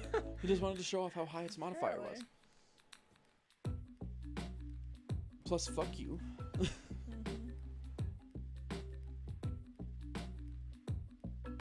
okay.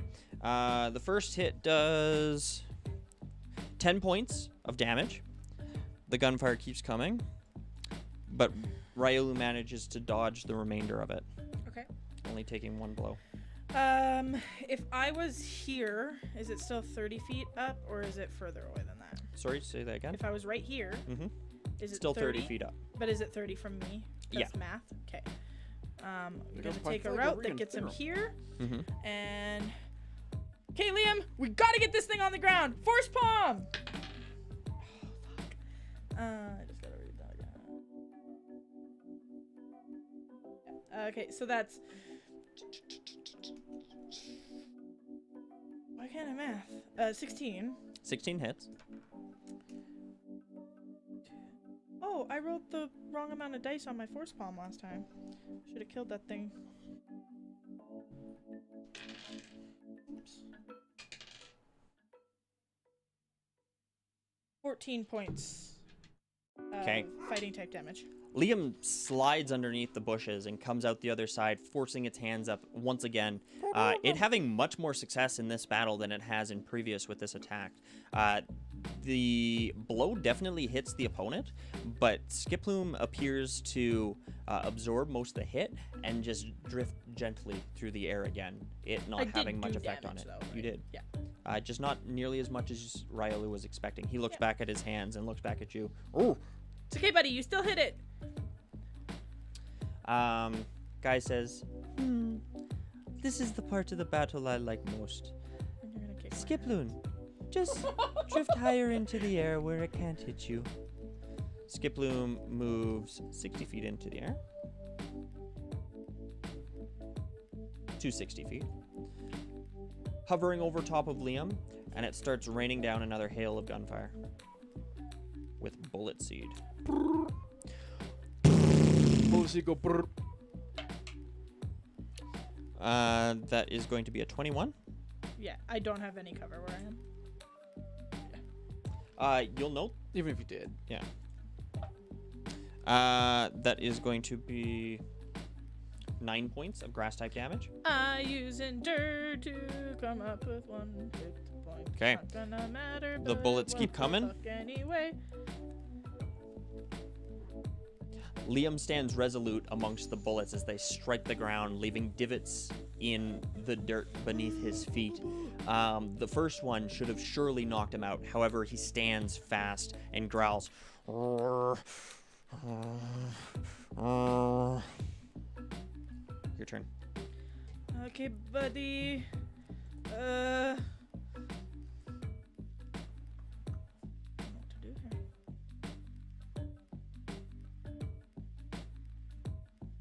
I hate that I now only have one answer to that skip loop. Yeah, I would agree with that statement. Molly looks over at you, says, "Oh wow, man, fucking like, what's she gonna do?" Come back, bud. I think she has options, but we'll see how they work out. Man, this is pretty close, huh? It is very close. It's been back and forth this entire time. I think I only have one way to deal with something that can fly that high, though. That no flying Pokemon? Not with me. Okay, buddy, make him come to you. You've got this, Axel.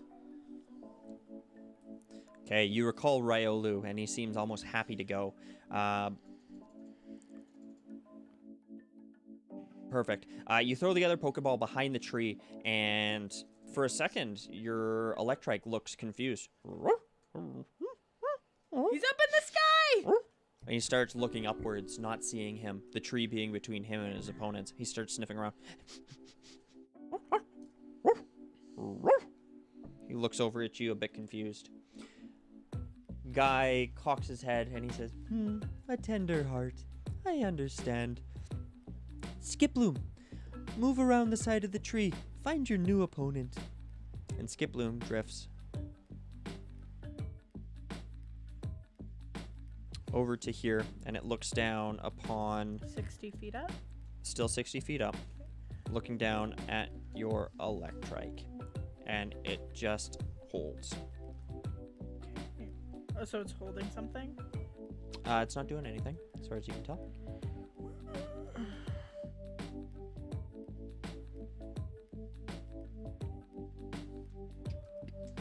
So math and angles, I still can't hit him from here. What's your range? 60. No. You'd have to be right under it. Or one of the adjacent. Yeah. I literally only have one attack between my entire party that goes more than 50 feet. Use Thunderwave! Can you make a It's a decent? good thing I brought it. Sure. Can you make a Electrike wisdom comes save? running out from behind, seeing its opponent above. Its fur begins to bristle, and a wave of electricity flies forth into the air. It needs to make a con save, you said? Yep. Oh, you can kind of do okay. That is a 15. That's a pass, yeah.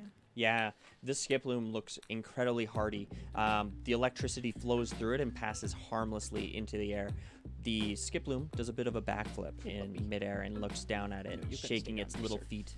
Back off of it! Take your cover again! Cover you can. Guy narrows his eyes and he says, "Oh, well, this might be troublesome. Skiploom, close the distance. Let's try to change the tide."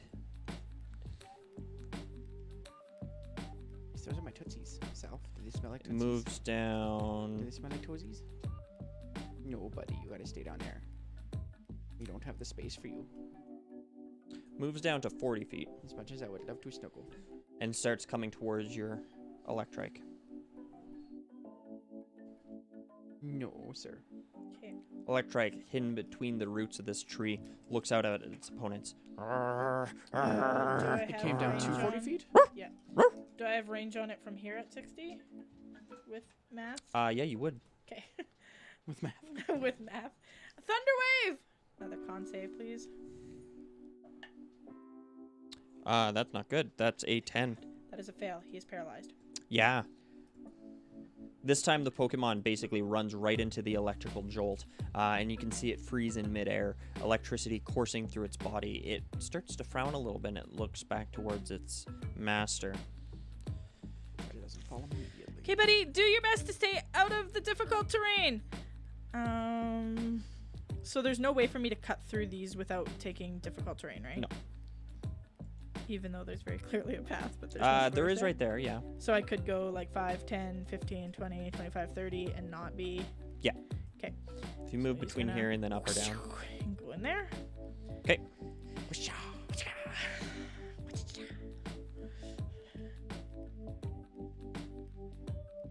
Actually, I'll go up this way up instead. Further away from him. Okay. Guy points his axe towards your Pokemon, and he says, Skiploom, this is getting dangerous. We need to end this. Move in and use poison powder. The Skiploom moves across the area, hovering right over top of your Electrike, and it goes to try to make an attack. However, So is it doing a ranged attack or is Or it is it- right on me? it's making a poison powder, so hold on. Okay. Okay, so still 40 feet up. But it is paralyzed, so... Fall, bitch! Take that fall damage! For the love of God, take the full damage. It makes it through its paralysis, Okay. and it showers a bunch of toxic spores down from itself over top of your Pokemon. That is going to be a Constitution save, I believe. Yep. 13.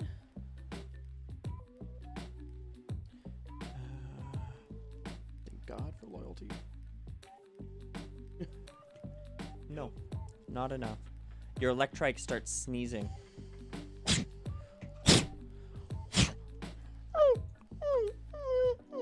And he sort of takes one paw and starts wiping his nose with it, and he looks back at you and coughs.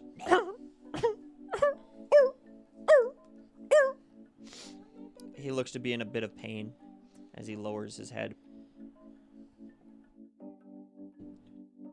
It is your turn.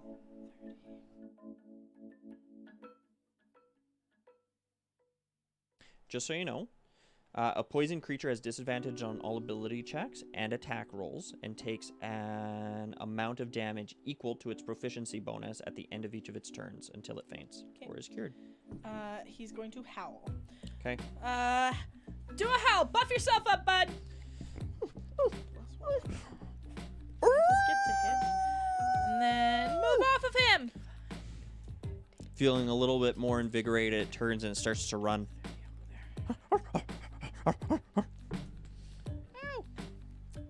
Lowering itself between a few more bushes.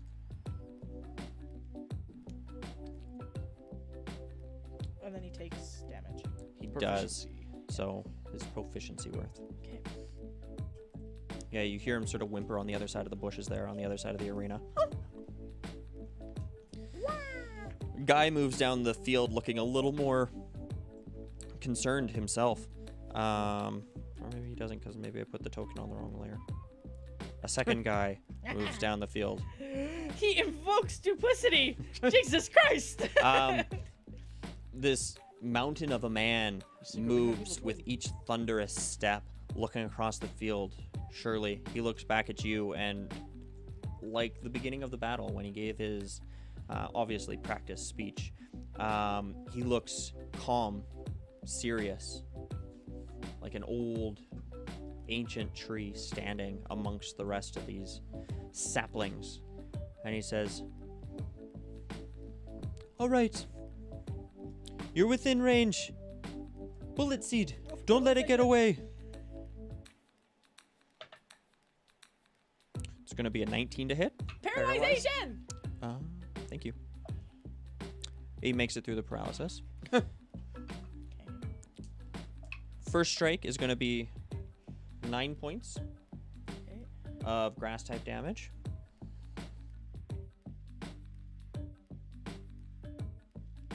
Despite how sick he feels, the Pokemon manages to dip and dodge between each one of these bullet-like seeds that break the ground between his footsteps, and he looks up as the Skiploom stops its attack.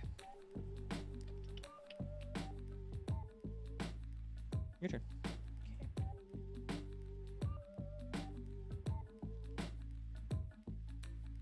Okay, buddy. Howl again. He's gonna howl again. Increasing his adrenaline.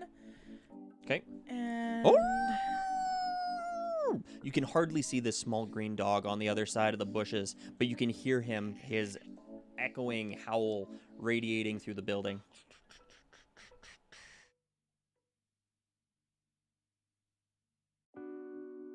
so, because it's a flying creature, if I'm like in the bush, Yep. there's still no cover. You would be, yeah. Okay. This Pokemon is directly over, but ahead. Your Pokemon is tiny, Okay. and fits neatly underneath the branches. Dive into of that this tree. bush. Underneath. Okay, he does take another 3 points of poison type damage as he does so. He climbs in beneath the branches of the bush. Oh, Poppy.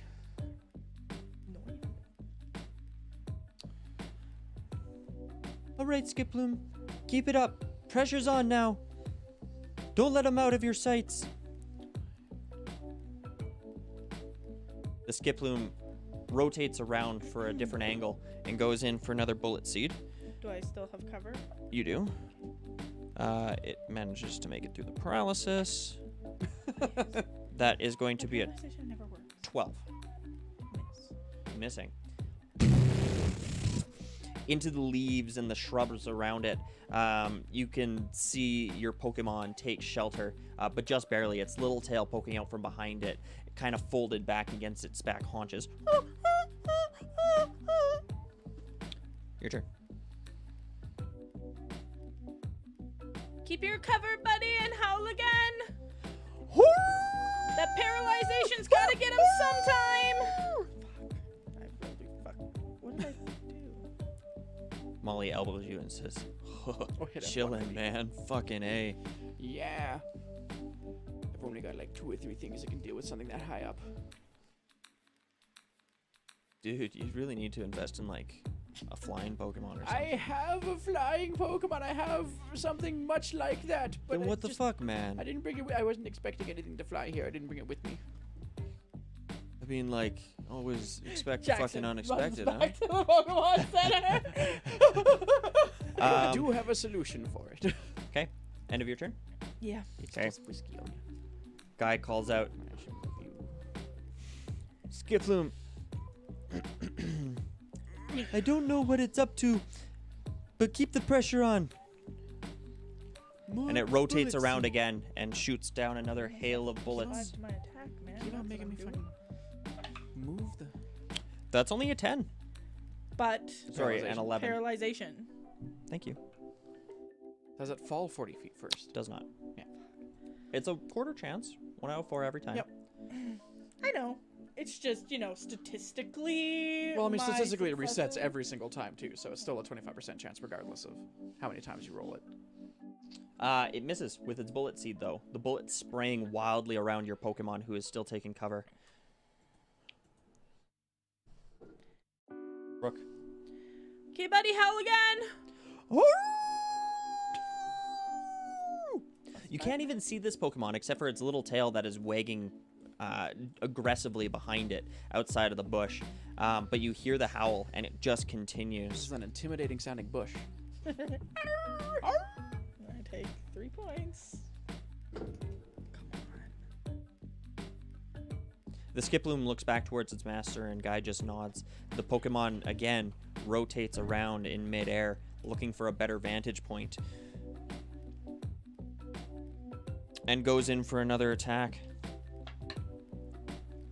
That is going to be a 22 to hit. Yeah, and you rolled paralyzation. I did. Yeah.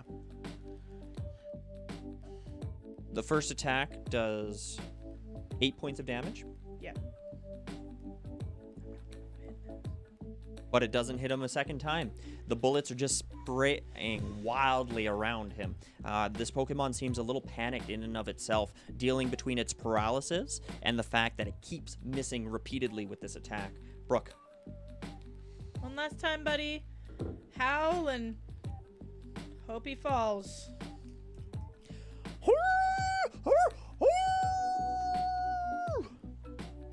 Each time this Pokemon howls, its bays get a little louder, a little stronger. Anything else? Okay. The Pokemon rotates around again, looking for a better angle.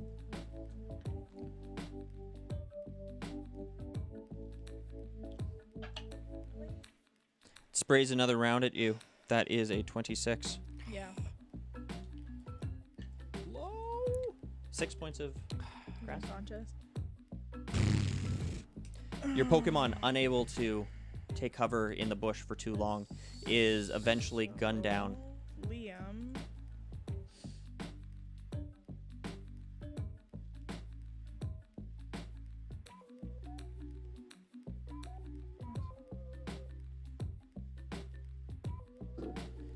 Things getting dire. Liam appears in a bit of a huff. You can see he himself is a bit hurt, nursing a few wounds. He lifts one of his feet and puts it back down, testing the ground around him. He looks towards the bush that is just in absolute tatters from the bullet fire around it. It's my turn. It is. Okay, Liam, force palm. It's 40 feet up. Oh yeah. Okay, so hang on. And I'm gonna miss anyway. He wouldn't be able to have him in range. Right, so he wouldn't have done it anyway. Oh. Angus, or Axel is still sitting there. Oh. Bye, buddy.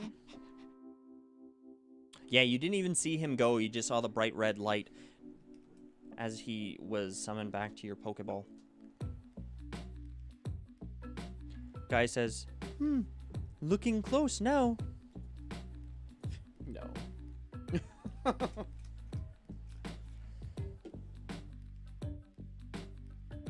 Molly grabs you by the arm and Dive says, into that bush there, bud. she's got him, right? Like she pulls through, try right? and hide. I hope so, but Liam's looking pretty rough. That's a 15 to hide. 15. In the bush. Liam ducks inside the bush with all the panic of a scared Pokemon. The Skiploom turns around and it starts looking around the field, unable to find its target. Guy starts moving down the field again, trying to get a better view himself. And he says, Skiploom, survey the scene. It has to be here somewhere.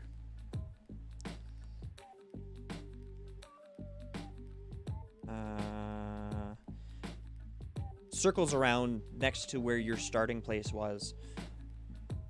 Let's take a check. But as it looks across the field and around, it doesn't seem to catch sight of your Pokemon. Very obviously so, because its eyes are scanning, and you see it move across the bush where Liam ducked and hid inside, and it still keeps pivoting. Okay. Your turn.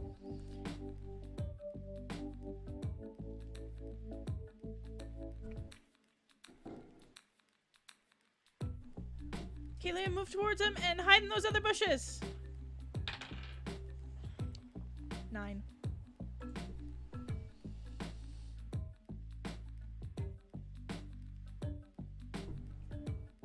Okay.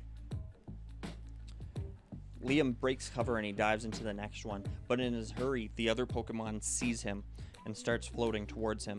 Guy says, "Oh, you have sight of him? Okay, good. You know what to do." The Pokemon floats towards Liam. And hopefully falls from paralysis. Starts chewing its lip, and its body seizes up. As it floats there in midair, it falls towards the ground with a grumble, 40 feet, bitch. hitting the ground hard. A bit of dust flies up from its spot. It takes a little bit of damage. Okay. It is paralyzed and restrained on the ground in front of Riolu. Unload, bud. Riolu! Ora. It hasn't been touched. has now. Has now. Liam, we don't got a lot of options, but we can't let it get off the ground again. Grapple it. Okay. Liam jumps through the bush, grabbing onto this Pokemon. Oh my god, no. What did it roll? Unnatural 1. It's an ability check. What's the total? Can I use acrobatics? Yep. It's a 3.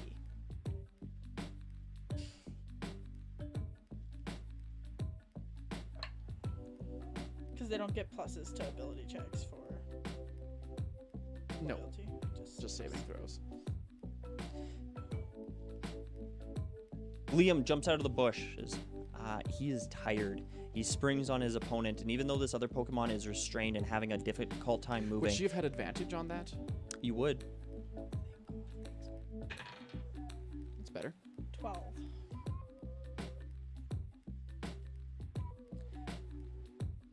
The two Pokemon are tired.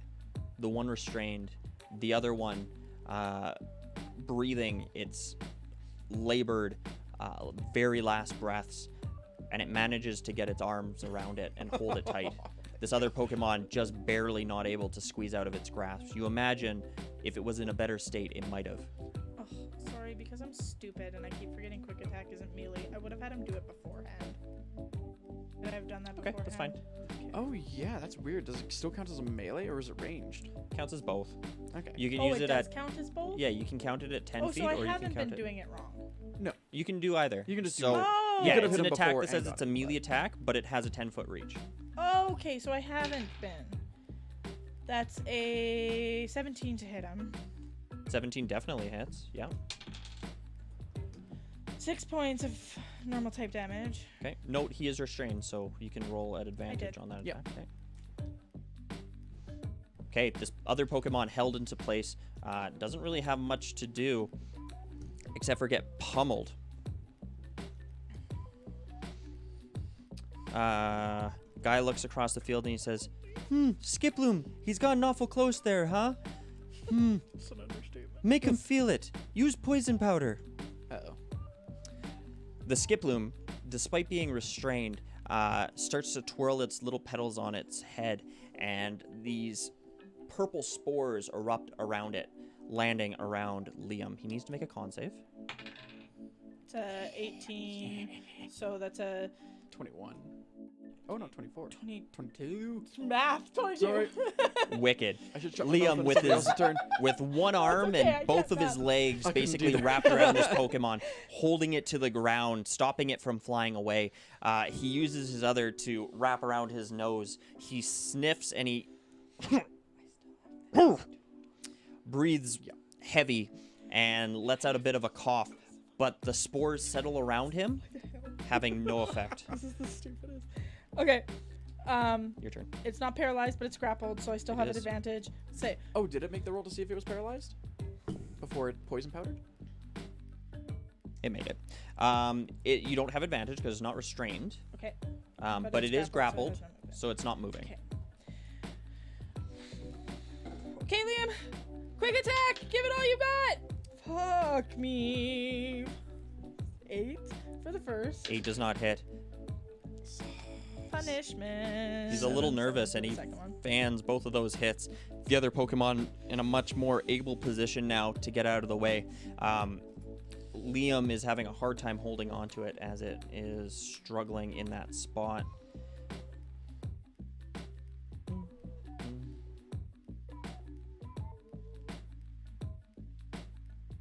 Guy calls out,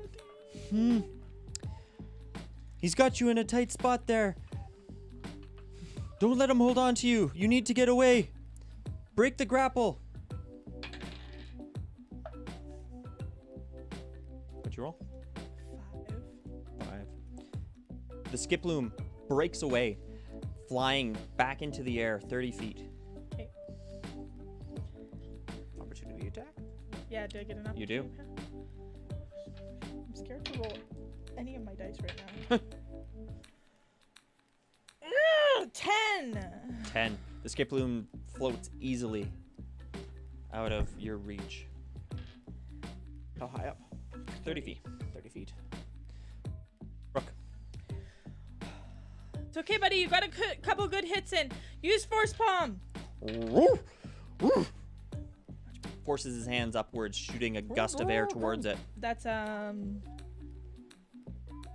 22. That definitely hits. And if it wasn't already paralyzed, it would be again.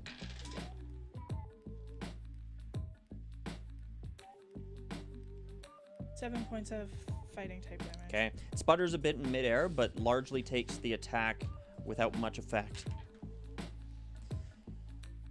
Guy points his axe out again, and he says, "All right, Skiploom, it's time to finish it." If he doesn't fall again. The Skiploom puffs up its cheeks. It goes to take a shot. 3 bullets escape its mouth before it seizes up again and falls towards the ground. It's gonna faint just because it keeps on falling. As long as it keeps doing the thing, you know? Takes pretty good damage that time. Unable to stop itself, it hits the ground hard. Okay, Liam, we can't let him get away again. Grapple him. That's 17. 17, definitely. problem. Sorry, contested. Oh, yeah, absolutely. Okay, quick attack. It's an 11. You have advantage. That was at advantage. It's a 11 4 and a does 6. not hit. The Pokemon bounces off the Almost ground. said for quick Liam attacks, goes too. for a low kick on it with a quick jab, and it misses as it bounces off the ground. He looks a little surprised by that. The Skiploom rights itself again and looks back at its commander, looking a little perturbed. Guy says, "You're not getting away that easy, huh? Use poison powder again. Make it regret holding on to you." 18. 18. Liam once again sort of shoves Did you the roll for Skiploom. paralyzation? It's fine. Sort of shoves the Skiploom off to the side, and its spores scatter around it, missing Ryolu mostly. The little bit that he does, he easily waves off. Okay, Liam, I know it's tight. Quick attack. That's over 20. Hits. 5 points. Normal. Second quick attack. 15. That hits. 7 points of normal type. Okay. 2 solid hits. The spongy form of this grass Pokemon This absorbs has lasted them. way longer than it should have. But you can tell that it is getting increasingly more hurt with each one of these. Its eyes look between the scenery, the sky, and back at its trainer. In like no time. Oh, we'll see. See, I don't have anything that's like super effective against him though. I just have things that resist his attacks Yeah, that's true. or are neutral. Guy calls out, "Skiploom, again!" Uses poison powder. Con save. As another, 21. But is it paralyzed?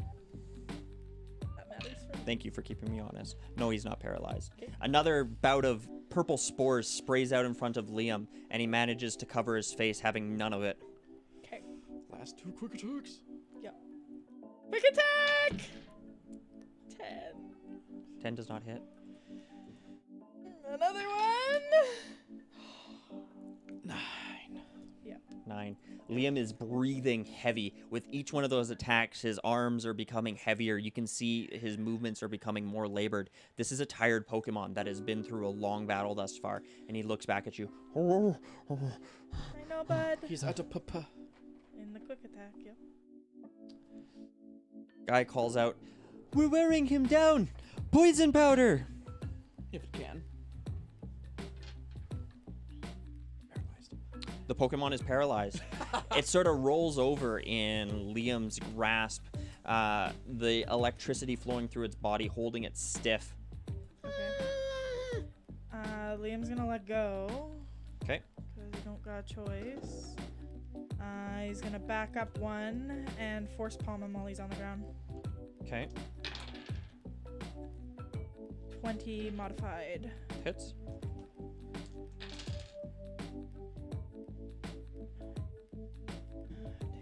10 points of fighting type damage. Okay, this Pokemon again resists the damage, but it's definitely starting to build up. You can see it looking hurt as it starts to slowly pull itself off the ground and away. Its little feet sort of limping behind it as it takes a step forward. Guy calls out, All right, I guess we meet it here on the field. Move forward and tackle it. The Pokemon steps forward and is paralyzed. It falls on the ground in front of Liam into the bushes. The leaves scatter around it, and Liam looks at it. Liam, come back up. Okay. Again. Oh, shit. Get back up. If I go this way, does he have cover in the bushes? To the opposite side of where he is. Yes. But he would still have advantage if he gets paralyzed. Yes, but I'd almost rather take Disad and do it at... If you were to move over here, It would be a straight you'd roll. be able to attack it without it having cover. Oh, okay. So I'll Yeah, go here. 'cause it's base. And I will do another force palm. More than 18. 18 hits. Oh my god. And then max damage. 18. Right? Yep. 18 points of damage. Fighting. That might have been enough to take out this Pokemon if it wasn't resistant to this damage. You see it absorbing each one of these blows, and it stands up and it looks back at this Pokemon. It looks towards its master, but it can't see it through the bushes. I have to be hit. Guy calls out That's a reaction. across the field. Come on, So Skiploom! You only have so much left! Get in there and but you would- tackle it! Fastest condition. The Skiploom moves forward and goes in for another tackle. It is not paralyzed, and that is going to be an 18 to hit. Yeah, that hits. And the fight's done.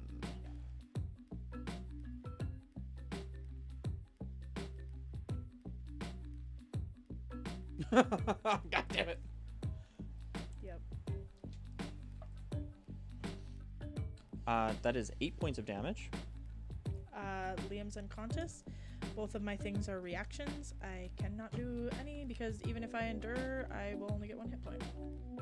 The only move that she's got left to hit it is Is counter. endure and counter, and I can't get hit because I have 1 hit point. It's your call. You can either endure and try again, or you can let the battle fall. Liam looks over at you as he gets hit. I'd be doing is running out of PP. Yeah. She's used all of her force palm and all of her quick attack. She Will has attempt literally no to damage. endure, I guess. Okay. Unless it runs out of PP.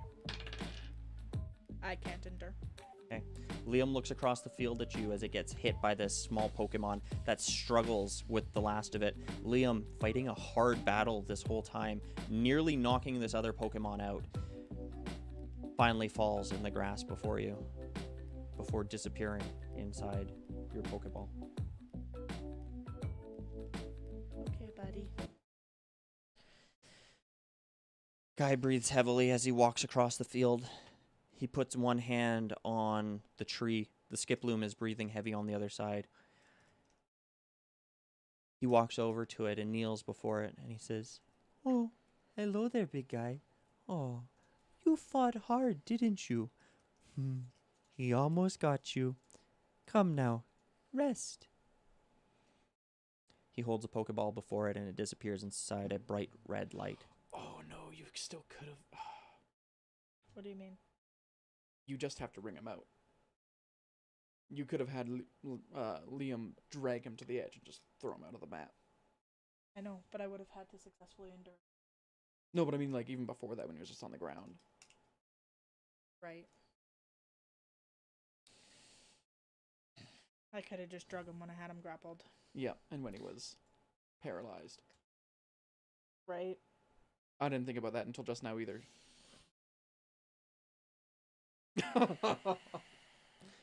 Guy walks across the field towards Brook.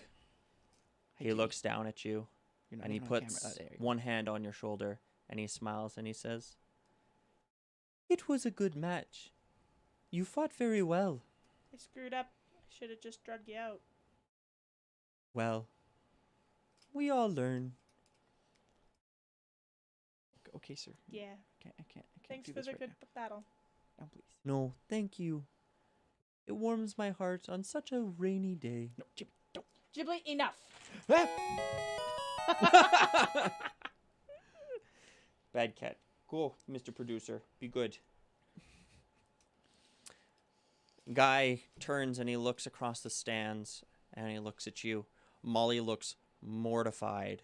And she goes, fuck, man, she lost. And she Yep. waves and she says, you can come sit next to me. Come on. She Okay. pats the bench. It's okay.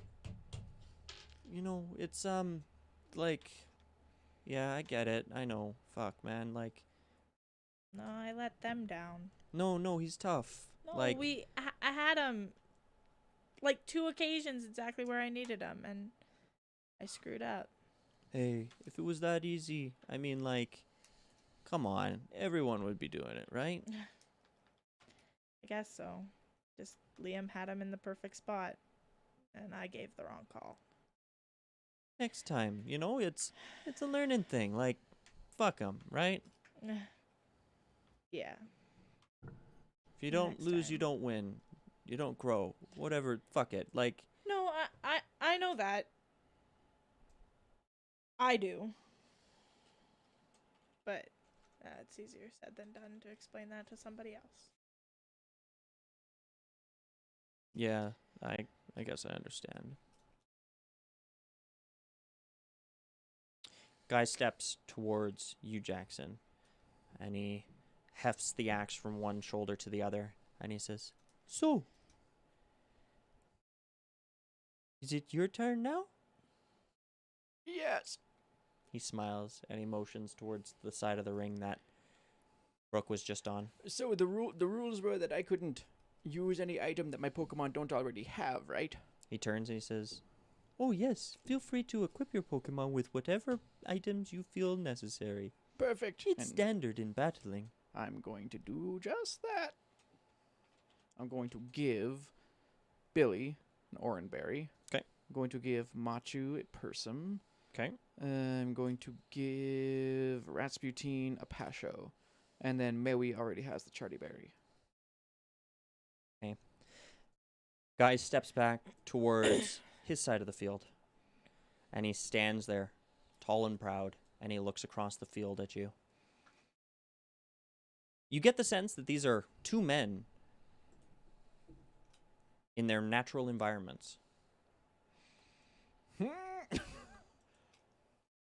He reaches into his pocket and he pulls out a Pokeball, and he smiles, and he throws it out into the field before you. You see a cluster of small pink Pokemon appear before you. They strike you as separate, different creatures, but they seem to move in tandem, and they sort of chitter amongst themselves. From where you're standing, they look like maybe a number of seeds, possibly eggs. As Guy waves at them and he says, hello, oh yes, your opponent. They all turn their attention across the way. And they each sort of chant to themselves. I'm sorry to sound like you said, not gonna take that. We're not gonna take that. You see a series of angry expressions staring down the field at you. Hello. Go Rasputin. You gently toss your Pokeball onto the ground, and it rolls a few times before it finally opens and Rasputin appears. It seems to be mid-grooming itself. It bares its teeth to the sky, and it looks around, looks at you, and then looks down the field. Its eyes a little angry and rabid, staring at this cluster of seeds, or possibly eggs, you're not sure. And it goes, and starts grinding its teeth together. making that awful sound. And that's where I think we'll take a break. Yeah. Also, when you mentioned grinding teeth, I just pictured that one demon from Demon Slayer. Like the one portal demon that's always just grinding its teeth with its brothers, and it's the only one that can't talk. At myself. I was halfway there. Yep. And the worst part about it is I was like, beginning of the fight, I was like, worst case scenario, I paralyze him and drag him out of the ring. Ah! Was in my head. But then And the you were fight like- went on so long, and I was running out of things. And you guys were like right here? Yeah. So that was only... yeah. Because you could have probably gotten to like 20 feet and then thrown them. The worst part of it is it was my plan at the beginning, but then the fight went on so long that I started forgetting it.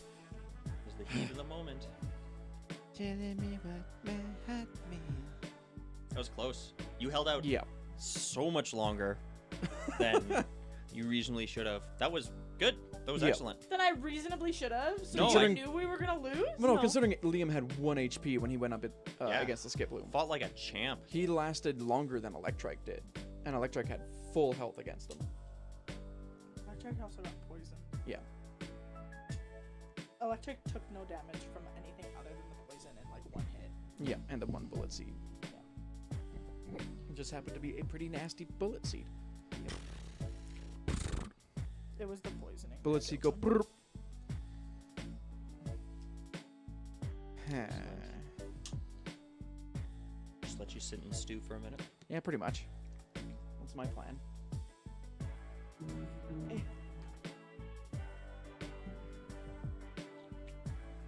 Oh god. Yeah, I have 1 Pokemon in my party that's resistant to grass. Everything else is at best neutral. And then Billy. And then Billy. But if he has another flying thing, Billy's literally the only thing that can probably actually deal with it. Guess we'll find out. Or Ratsbutine, potentially. By using the exact same tactics as Real. Wait until it falls out of the sky from being paralyzed, but you're looking at it all mean. And then just drag it out. Alright. What is Ratsbutine's speed? Ooh, now that I'm curious about everything. Now that I'm considering all of my options. Okay. I think everybody's got a 30. We might only be 25, yeah. Oh, God. Oh, God. Oh, what is that? I don't know why I was expecting them all to be the same Pokemon for both battles. I'm sitting here being like, oh, okay, well, if he sends out the Skiploom again, Billy can fuck it up probably from a fair distance. He's got a 100-foot range on his rock throw. I know Jackson would know that it's not resistant, it's vulnerable, so that would do well. If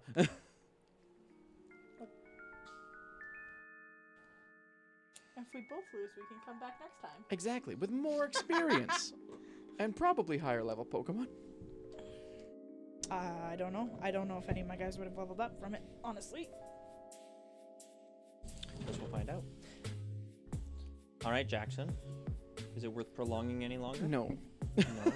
I'm gonna switch to the encounter screen. So I get the not chill music. Oh, no. Guy Oh. looks across the field and he says, You already heard my speech. Why Yes. don't we just get to it? Can you roll initiative? I can. Ready whenever Oh. you are. I am not. Let's see. I'm assuming that's yep. That's a 3. 5 minus 2. That's gonna go great. All right, Jackson, as he says that, you nod your head and he's already whipping his hand out towards his Pokemon. And he says,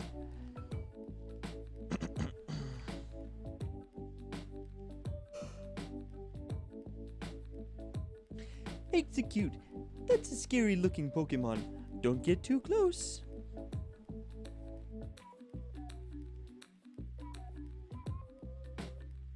Execute hops as a unit into the bushes ahead, and it pops out the other side. You see it line up its eyes, and each one of the different Pokemon, the shell on top or possibly the exposed bit of the seed, all start to glow, and then you see a barrage shoot forward from the bush. Come on, Rasputin. That's not a good roll. That's going to be a 4. Nope. These seeds kind of sprinkle down on the ground around Rasputin. Rasputin not even having to move. Your turn. All right, Rasputin, just get some cover and hide. Go 5, 10, 15, And he scurries forward 20, 25 to get there. and dives into the bush. And he will try to hide. That's not bad. That's... Where's my stealth? Ooh, he's proficient too, so that's an 18. 18, excellent. The Pokemon practically disappears inside the bushes. You can't even see it anymore. You've seen this Pokemon move stealthily before, but this is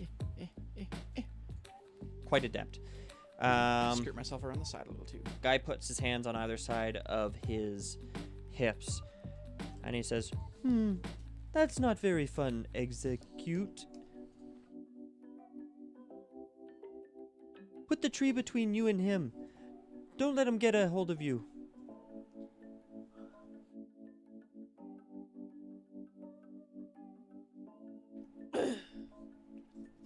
The Pokemon hops forward, Oh, there's control. I'm here too. Okay. landing over behind the tree.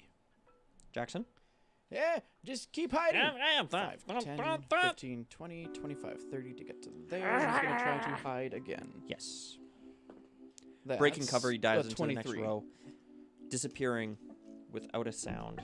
And Jackson should move. I think I do have to go to this one for me, though.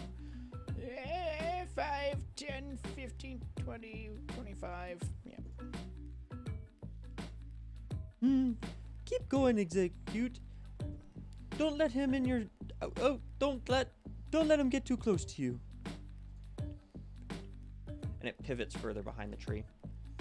It's looking, its eyes darting around the field, trying to find the Pokemon, but it doesn't seem to be able to.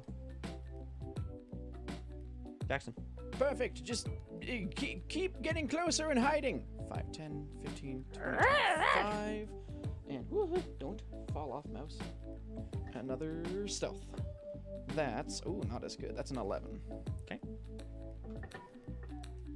Yeah, as Raticate breaks cover and dives into this other bush, it scatters a bit of leaves behind it, raising up a little bit of a cover-breaking barrage. The Execute does happen to catch that. It moves around the side of the tree, and once again, its top halves light up, and it fires forward another series of seeds. Oh, that's not good. That's a 7. No. The seeds once again scatter on the ground around Rasputin. And the Pokemon moves backwards a little bit.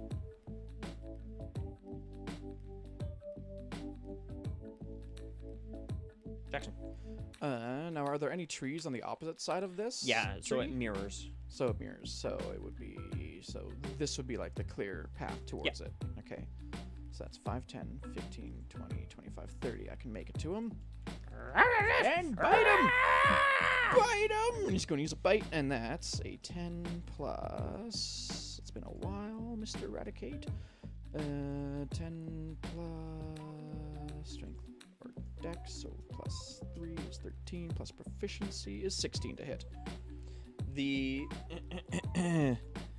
gym leader calls out, Execute!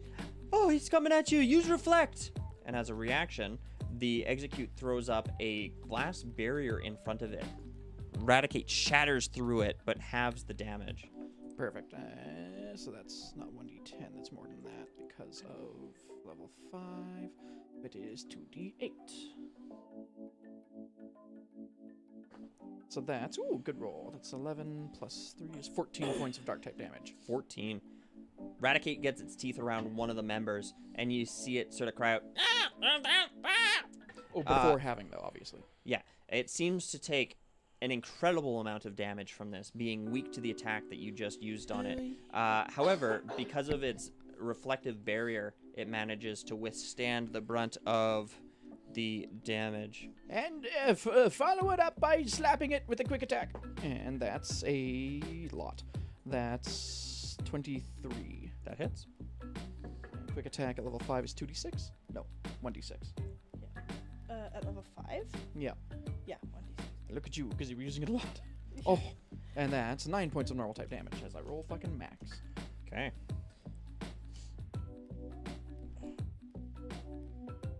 That one hits as expected.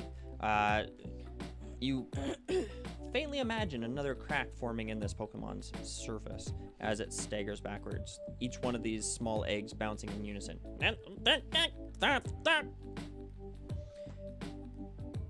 Guy calls out to his Pokemon. Execute! Is in a tight spot. Use hypnosis. I need Raticate to make a wisdom save. Okay. I don't think he's very wise. This might not go well unless I roll as well as I have been, which I just fucking jinxed probably. Wisdom. 3. 3. Raticate, standing there, stares into the eyes of this Pokemon. Each one of them in unison starts going, nah, nah, nah, nah. And there's some strange power that radiates from it. You see Raticate sort of swivel on its feet and turn around and look at you. Its eyes growing heavy, and it starts to sink towards the ground. And the berry I gave him doesn't have shit to do with that. And it sinks to the ground asleep. The Execute is going to start dashing backwards,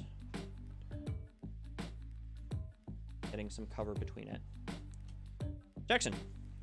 So it's a wisdom save again for recovering from sleep? So to wake up, you just roll a d20, and if it's a 13 or higher, he wakes up. Nope, that's 5. Raticate continues to sleep. You see it turn over, and its one foot kind of kicks in the air. Guy calls out, very good, Execute. Now, light it up with a barrage. That doesn't sound good.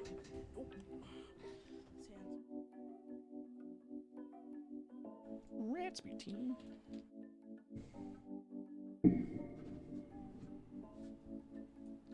Okay, I need to roll that. Ooh, okay.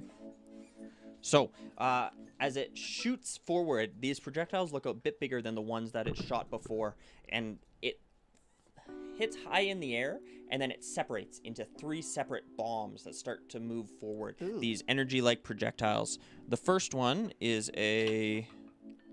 Ooh, natural 19. Yep, that'll hit.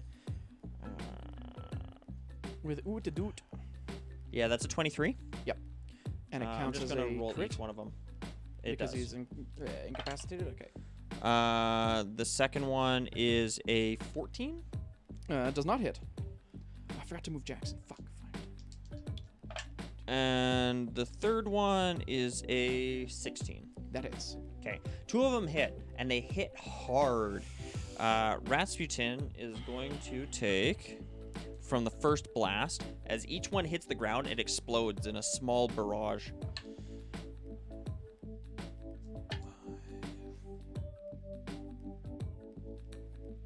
16 points of normal type damage from the first hit.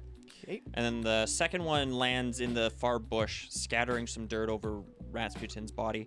The third one, however, is going to land.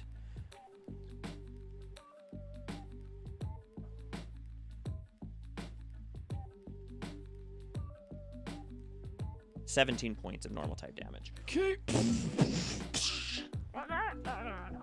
Rasputin continues to kick in its sleep. Oh, that's an 18 to wake up. Okay, Rasputin, being shook awake by this, slowly starts to pull itself off the ground. Its eyes open in a startle, and its whiskers start going. So now, Is this space behind it out of bounds? That is the boundary line. So you can move there, but if you were to move past it, you'd be out of bounds. Okay. So I'm trying to think here. So there's... That'll be 5, 10, 15, 20. So we're going to go 25, 30, and try to hide again, please. And he's going to use his action to hide. And that's a... plus... Wait, he's proficient, so that's plus 5... Yes, so that's an 18. 18. Okay.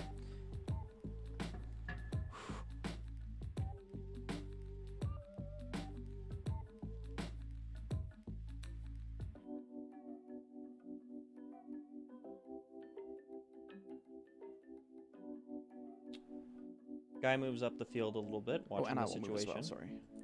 5, 10, and 15, says, 20, 25, 30. "Execute. I know it's somewhere close. Try not to let it get a hit on you."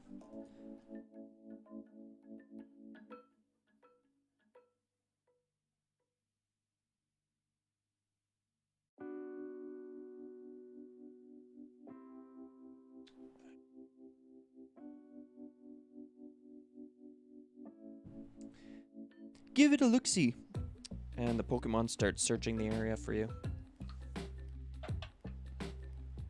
Oh yeah. As it turns around, one of the eggs spot your Raticate shuffling through the bush in front of it. He goes, and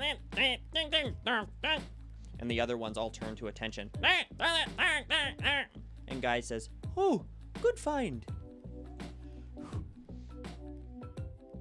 But that would have That been is its all it can do. action. Okay. So... So you're not hidden from it, as far Yeah. as you can tell. I'm just wondering mechanically, if you grapple something, can you, like, push it with your movement? You can drag it. So to make a shove or a drag is another contested check. I'm trying to think.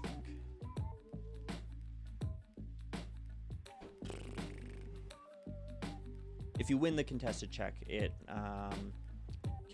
you can move it up to half your speed. Okay.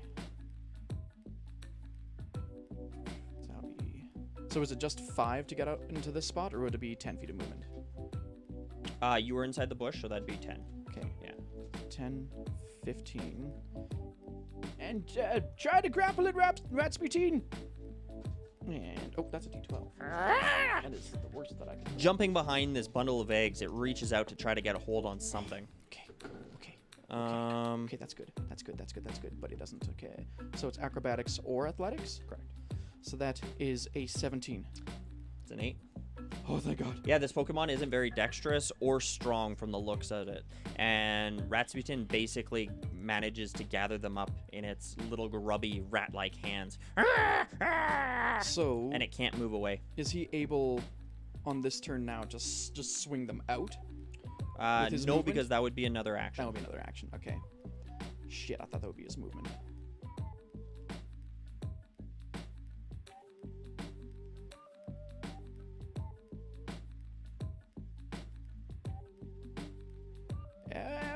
What can he do as a bonus action? He can only quick attack, can't he?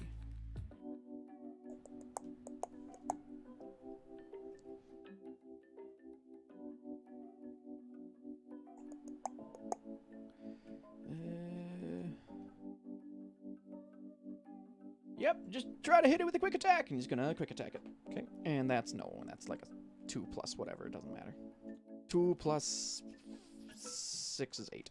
So Raticate's got this very strange task of trying to hold these stumbling eggs together while also trying to make an attack on it.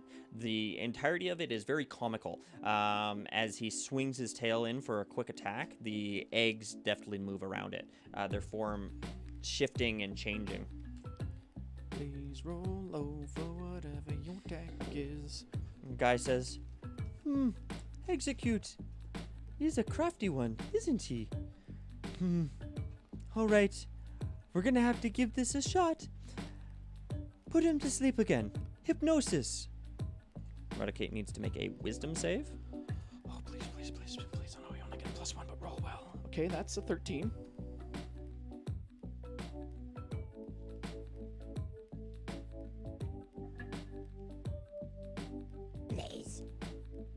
Raticate takes 2 steps backwards, nearing that line. You see it's looking a bit woozy. It starts to slowly succumb to the hypnosis as each one of these Pokemon starts to chant.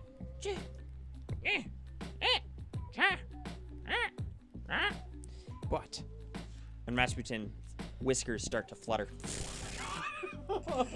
It slaps itself in the face twice with its little grubby rat paws. And it grinds its teeth even harder. And they can't move because they're grappled. They don't have a bonus action? They do not. Okay. Rasputin, swing him out of the ring! That's a nat 20 for the athletics check to get them to It fuck rolled out. pretty good. That's a 15. But Rasputin grabs hold of these eggs and just chucks them out of the ring. The eggs almost scatter before reforming each other, almost through magnetism, landing on the outside.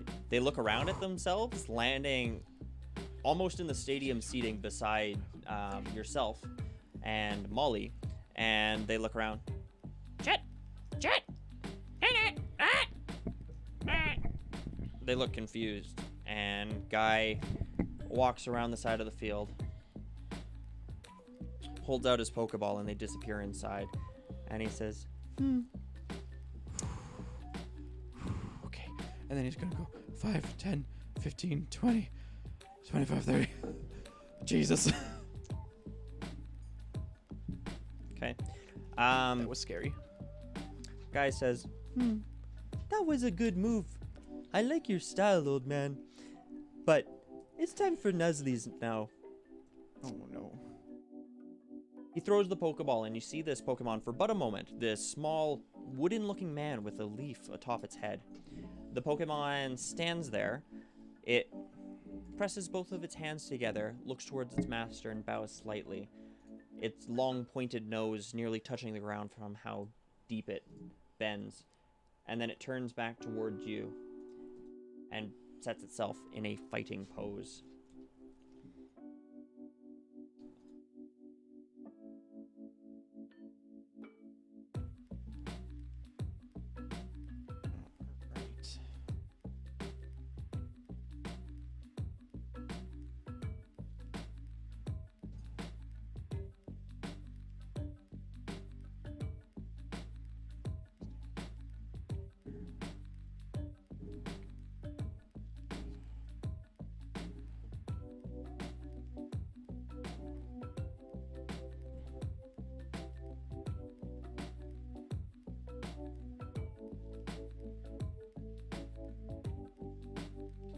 Checking something. Okay. It's all good. I'm not panicking at all over here. Not at all. No. Okay, the Pokemon dives into the bushes.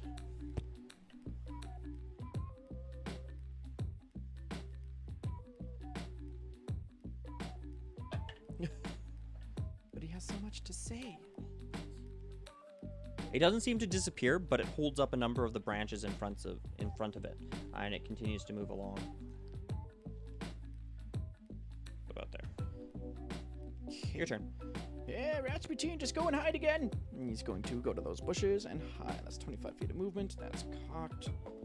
And that's a, I think, modified 20 stealth. Let me double check. Yes. Okay. Disappearing inside another bush, Rasputin seeming to be right in its element here. Guy points down the field and says, "Go, Nuzleaf. Do the same."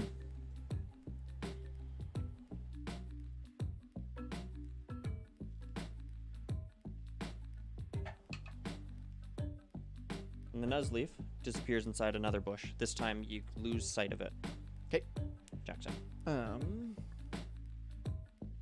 So Sword Stance isn't an attack, so would it give away his position if he used it? You gather a number of spectral floating swords above its head, probably would. Yeah, fair. Just given what the cover is. Yeah. Yeah. Use Sword Stance, Rasputin. 5, 10. Starts 15, grinding 20, its teeth, 25. and above its head, these floating dancing swords appear as it runs forward. scurrying between the bushes. He had cover when the execute hit him. I just realized, so that would have been +5. Yeah, whatever. There's only one more that wouldn't have hit him. But I didn't catch it, so screw it.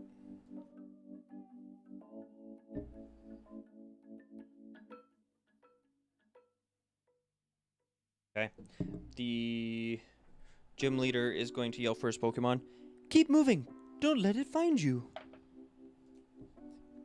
And the Pokemon moves. You do not catch sight of it.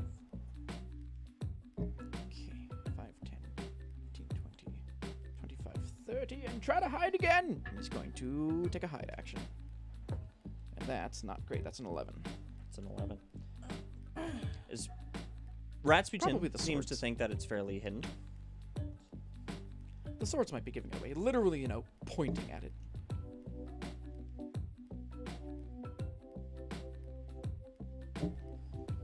Okay. Guy calls out to his Pokemon. "All right, Nuzleaf. Now, time for your specialty. Use Bullet Seed." The Nuzleaf pops out of the bush and jumps out right here. You see it hold its nose with both hands. It shoots. As it does so, it's almost like the leaves part around it. It shot so precise. Oh, It sharpshooter. ignores cover. It's a good thing I have fucking swords. Dance.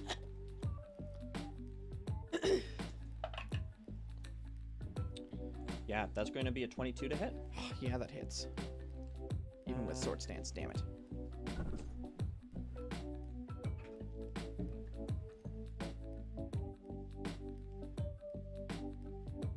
You take 6 points from the first hit. Strikes again. Okay, well. I'll save you the trouble.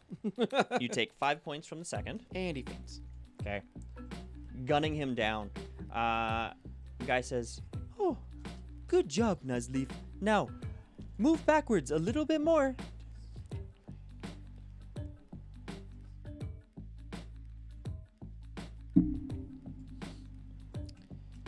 But it's still within range, bitch. Yeah, and we're gonna...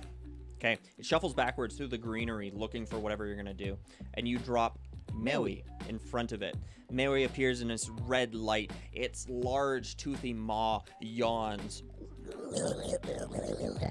snapping closed, and then it turns to look at this creature before it. The Nuzleaf seems entirely unfazed. This little wooden man stands resolute in a fighting pose, very similar to the one that you've seen Ryola use. Jackson. All right, Maui, hit it with that good-smelling thing. And she's going to use sweet scent, so I need a charisma save. Okay. What is it? Oh, right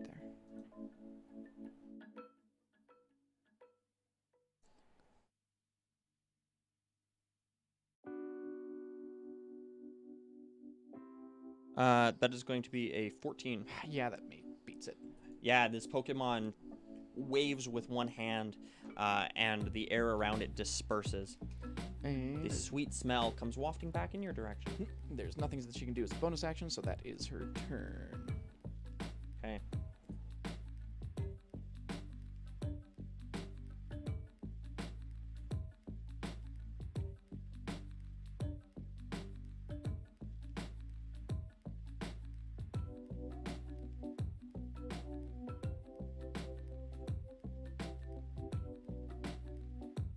Okay.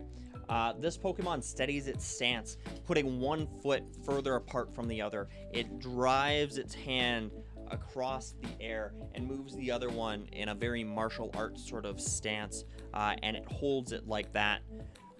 You feel your hair tussle a little bit as a wind gathers around, and you see a small tornado forming around this Pokemon in midair, leaves flying up and around it, and it stands. Oh, like it.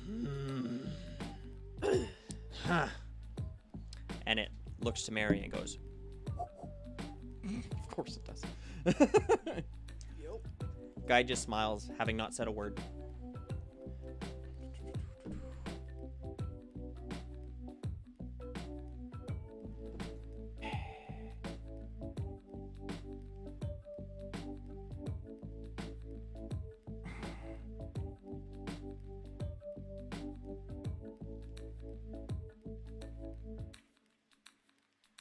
All right, Maui, just trying to get a hold of it. And she's going to try to grapple it. Okay.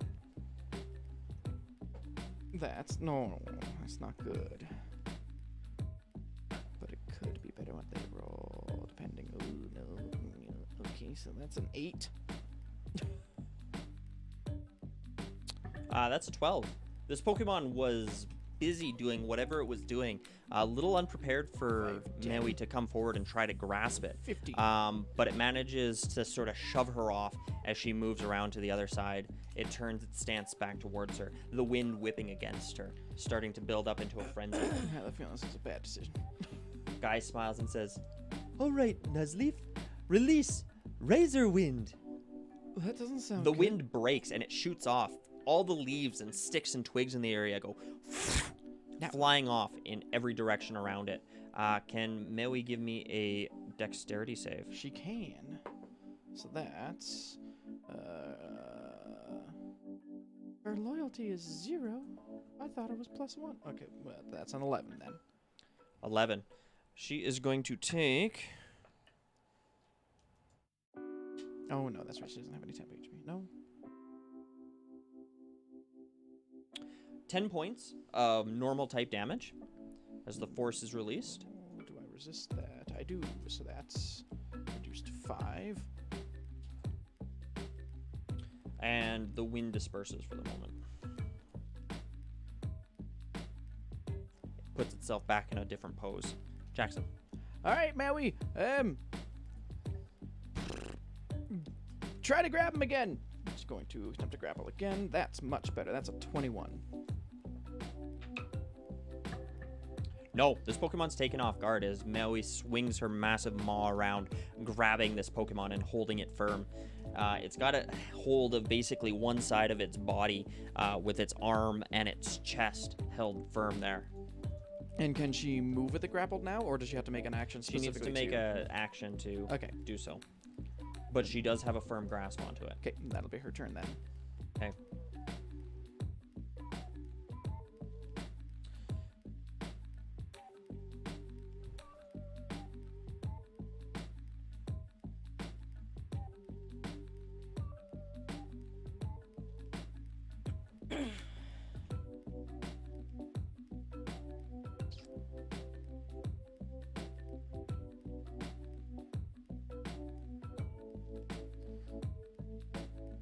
Guy frowns a bit and he says, God damn it, All you right. Animal Jackson. 5, 10, 15, 20, 25, 30. I think we've had enough of that. Nuzleaf, come back. He calls back his Pokemon, and he releases, instead, this other Pokemon. It stands taller than Maui by a fair bit, standing only a little shorter than Sudowoodo. It's got a large mushroom-like cap on its head. Its body is digigrade and almost dinosaur-like.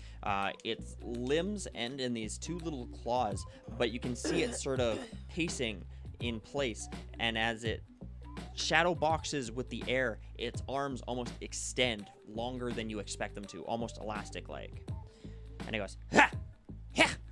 Ha! Ha! Ha! Ha! And it continues to dodge there. And he says, look at you, Breloom, all grown up. Now, Oh, that's don't the let one. this one frighten you. Jackson. All right, Mary, do the good smelling thing again. She's going to use Sweet Scent. So I need a Charisma saving throw. Okay. Hopefully this Breloom is not very charismatic. It's its highest stat, actually. That is a 3. So it fails. Yeah. The Breloom is taken in by this sweet scent as Maui moves her head, breathing it out almost with the giant maw-like antler. And you can see the Breloom becoming a little lulled. Its footwork comes a little looser, and it just smiles sort of sweetly. Perfect. So that's advantage for me on the next 2 attack rolls against it. That's right.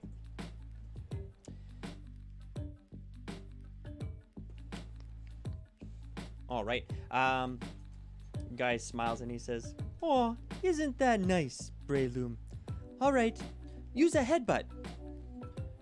The Pokemon rears back and goes in for a headbutt. That's going to be a 17. Ah, that just hits.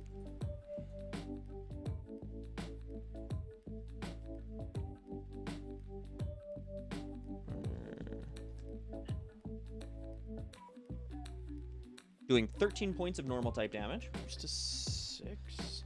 And he says, all right, and follow that up with a Mach Punch. The Pokemon takes a quick step backwards and then flies faster than you can see forward for another quick attack. That is a natural 20. So that'll hit. So we maybe. Oh, and if that's fighting, she doesn't resist it. This is gonna hurt. That's going to be 18 points of fighting type damage as it lunges forward, catching Mary very unawares beneath her chin, sending her flying backwards.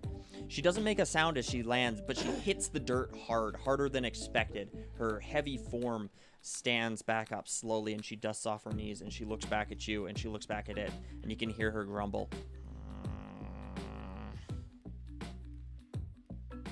It's all good, Melly. I believe in you. Just bite it. The Boyloom continues to Gonna prance do a in bite. place. And that's not great, but it should still probably hit. So that's Strength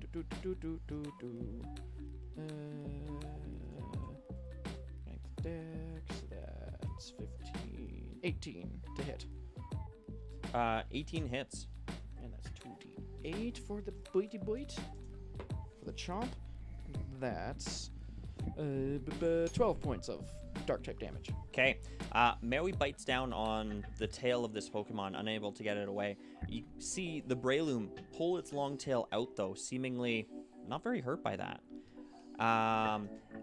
But as it pulls away, you see shake loose from its form a number of spores. Uh-oh. That is... Fuck, I have Intimidate. I need to remember that. Fuck. They don't do anything.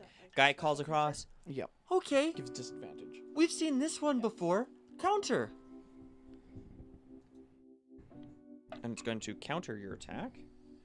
That is a... Good roll.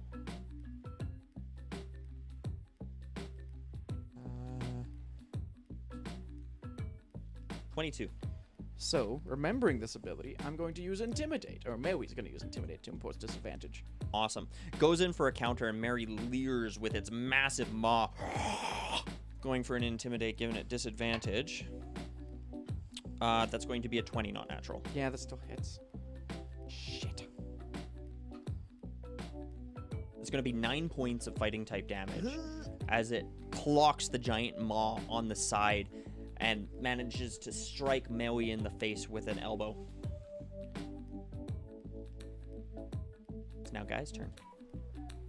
Guy smiles and he crosses his arms and says, "Very good, Breloom. Follow it up. Headbutt." The Pokemon rears back its large head and goes in for another hit. Nuh-uh. That's not great though. That's only a 10. Doesn't hit. It steps back and its other arm flies forward at Mach speed. I'm so mad at myself. I'm like feeling the anger, pain of my own like stupidity. That's a 14. But Doesn't if we- hit. But if Okay. we both lose, we can come back next time. Yep. Together. Maui takes 2 thorough steps backwards, managing to remove itself from both of these attacks' radius, and stands ready for the next onslaught.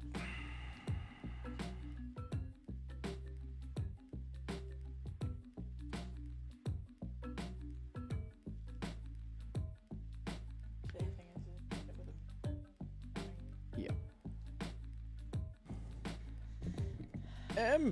Well, may we just try to grapple it again? Would she get advantage because of the sweet scent on this, or is that just specifically attacks? That's specifically attacks. So we just gonna try to grapple. That's good. That's 21.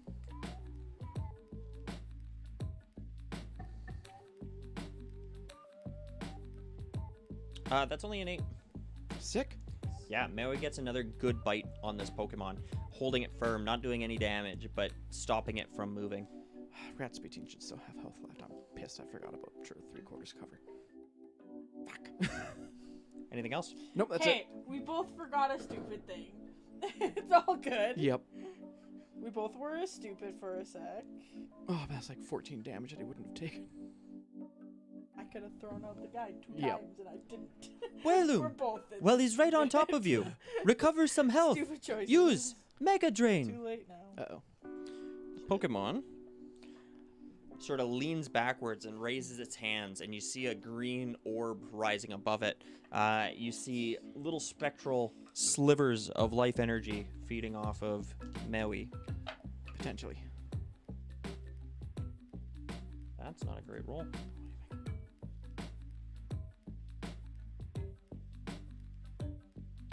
$15. Does not hit. Does not hit. The ball doesn't grow any bigger, and it puts its hands down and instead just goes in for a quick punch. Yep. Natural 18. Yeah, it hits. It's going to be 26. What's its modifier? I can spoil this for you. It's going to be 12 points of fighting Yeah, type she's damage as it slams its fist down on top. Again, faster than you can see. First, its hand is up, and then it's down, and Mary is reeling backwards, falls flat on the ground, Oddly enough, and I was disappears prepared for inside. like the a skip red- loom, but the rest of this was not good. Disappears inside a red light. Ah, damn it.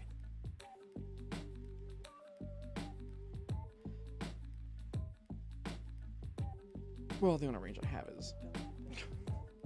Well, you know, what much you have? Let me just. He's got some.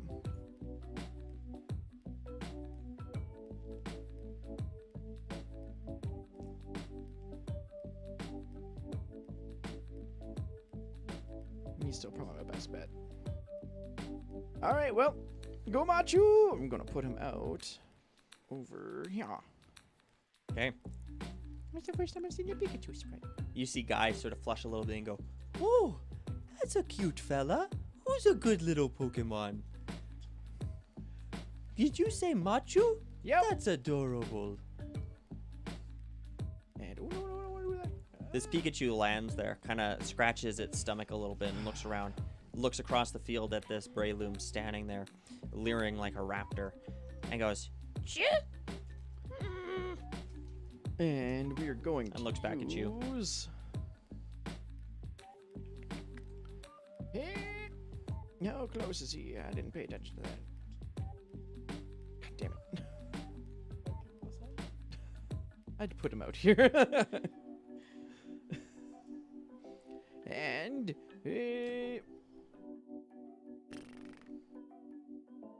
hit him with the Thunder Shock! And we're going to use Thunder Shock. Okay. Machu jumps forward a couple feet, and you see sparks fly from its cheeks, much larger than it had when it was a smaller Pokemon. They fly across the field towards this other Pokemon. That is only a 11. The Breloom touches down close to the ground. It puts one arm down and its tail wraps around its form. And as the electricity hits it, it flows through its form and dissipates harmlessly into the grass below it. Yeah. For a second, I thought you hit, and I was like, how the fuck does this tree have like a grounding property?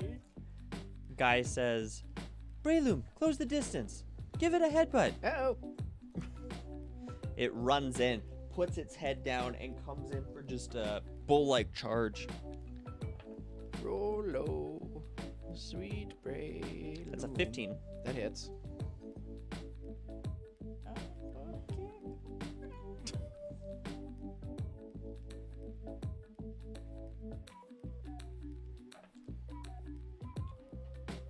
That's 13 points of normal type damage as Okay. it strikes the Pichu.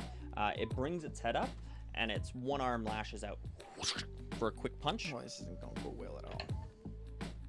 Ooh, that is a 26. Yeah. Rolls minimum damage. Good. Which is still. and a 7. Machu was not prepared for this onslaught, as this Pokemon came running down the field, hit it once with its head, and then second time punched it in the gut. Machu staggers back a little bit. The electricity flaring from its cheeks as it looks up at this Pokemon. All right, Machu, give him a kiss. And she's going, you sweet kiss. Okay, So I need Machu an jumps in intelligence the saving throw.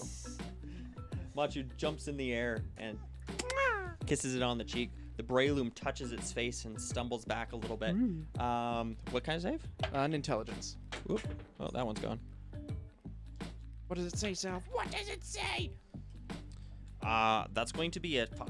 So it is confused. You bet it is. The Breloom rears back and goes, I love how that's the effect. This motherfucker just kissed me? And looks down at that Pokemon. And try to break away a little. Is it gonna go 5, 10, 15, 20, 25, 30? Are you looking for snuggles in bed? I know. No, risk the attack of opportunity. Almost Okay. done. Getting Oh no, because a confused Pokemon can't take reactions, I can't don't they? believe so. Hold on. Lovey, that tickles. Confused. A confused Don't creature is tickle. effective for 1d4 rounds. It's gonna be for 1 round. Fuck. I I forgot about an ability. During this when it time, got it hit. loses its ability to take reactions and moves at half speed. After selecting a move, activate, spend PP on it. Must roll a d20 on a result of 9 or lower. The creature hurts itself as an amount of damage equal to its proficiency modifier. Yep. And also, because of Machu's static ability, I just rolled the 4. It rolled a 4, so he takes his proficiency modifier as electric damage. Okay. It seems to resist that damage, but all the same, it zaps it as it runs away. It is going to try to make a Mach Punch against you as you run away. Okay. Be bad. That's going to be a 28. And that's not bad. That's the opposite of what I asked for. With That a- hits him 2 times over. Did you say as you run away? Yeah. Yep. Can a confused Pokemon take reaction? No, it can't. Oh, right. It would have hit you hard as its punches fly and hit nothing. It's like elastic bands snapping in air behind your Machu as it runs away. The only attack that it has is Thunder Shock. I didn't realize that until just now. Okay, top of the round. Breloom is confused, but it does start staggering towards your Pokemon. Do you have? 15? Okay. Probably not enough for 2 Pokemon. It just breaks through the bushes, but it can't quite get close enough to you. I feel like execute out, but Unless you're like. It holds its hands up over its head, and you see that green orb start to appear again, and Machu is starting to look a little hurt. It's going to roll that. That's an 11, so that... was that against my DC or is this No, that's 10? for confusion. Oh, right. So it can move. It is going to use its Mega Drain, which is going to be a 22. Yep. These Pokemon have no chill. And do 18 points of grass-type damage. You see Machu almost driven to the ground as spectral energy floats off of it, and the little ball above Breloom gets larger and larger. It collapses itself and pulls its arms back, and it looks a little stronger. Fuck off with your Spirit Bomb.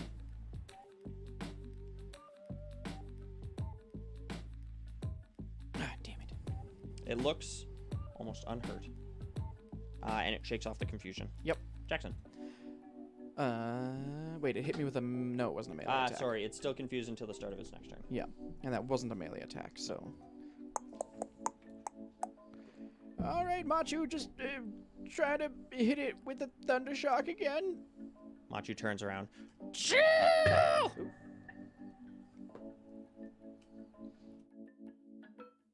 It's now 1. Oh no. I'm not gonna roll. It's like my last 2 quick attacks failing, and I was like, no! Machu took a series of hard blows, and it's looking a little weak as it shoots off a jolt of electricity. This They was just not fall a short good of its fight in any way, target. shape, or form for me. Except for the first one. Except for me forgetting to add the 5 to Raticate's fucking AC for the 3/4 cover. Find it incredibly And then, disappointing that if one of my quick attacks had hit, I would have killed it, and I wouldn't have had the painful defeat of having not thrown it out because I'm an idiot. I just needed one of those quick attacks. Yeah. And I would have been fine. Guy saunters around the side of the field and he says, Breloom, keep up the heat. Chase it down. I don't think it can get right up to me.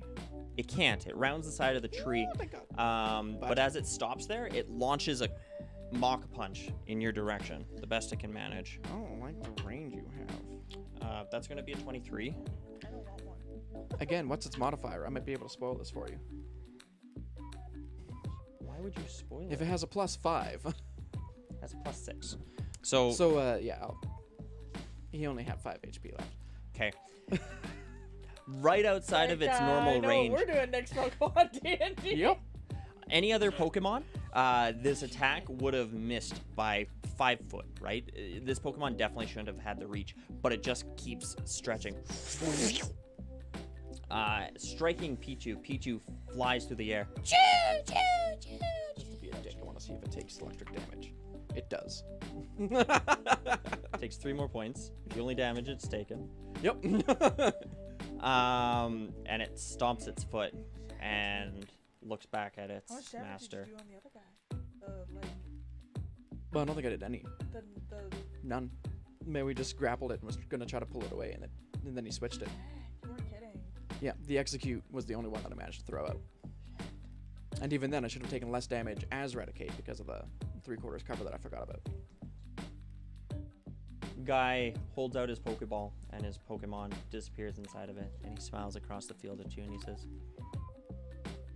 "It was a good try." Well fought. Yes, indeed. And he walks towards you and holds out his hand. And I will go up and shake his hand as well. He smiles and he looks across and he says, It looks like you two still have some training to be done. Perhaps Salt no. In the almost literal wounds. Perhaps ponder what I have told you. The key to victory may lie within you and your Pokemon. Yeah. Together. Key to victory.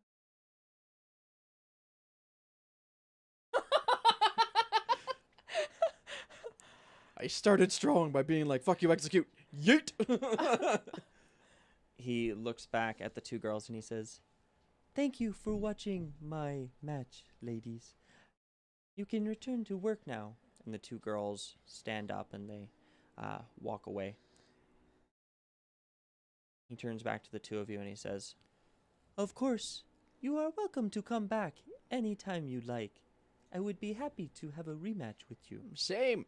Yeah, later today when I realize I need to throw you out of the arena. He smiles and he says, Would've, should've, could've. I know. Oh. Well, I do have some other work to do, so I must bid you farewell. Thank you again for the good battle. And thank you as Thank well. you. He turns, he says, And thank you, Molly. I did enjoy our battle as well. And she smiles and she says, Yeah, dude, like, again sometime, huh? And he smiles, he says, Yes, again. I'm sure we'll meet. Still outclassed by Malt hard. She has literally the perfect party to go up against any of his Pokemon, though. I know. Poison, Psychic, Flying, Ground. Yeah. Guy walks away and he disappears behind a series of other bushes, and Molly jumps to her feet and she looks between the 2 of you and she sort of rocks on her large boot heels and says, Well, you know, like, fuck, I didn't see today going like this. I'm sorry, guys. Oh, it's all good. That was much more decisive than I thought it would be. Yeah. Hey, it was fun. Like, you really put it to him, though. Like, you landed some good hits, both of you. Man, that Riolu, he's quite a fighter, huh? Like, shit, man. Like, fuck. Yeah. Liam did real good. And, yeah, you, Gramps, like, that rat guy, like, He's Ace, strong, and I man. was dependent on it. That was some quick thinking. Rasputin a girl? I think so, actually. Let me double check.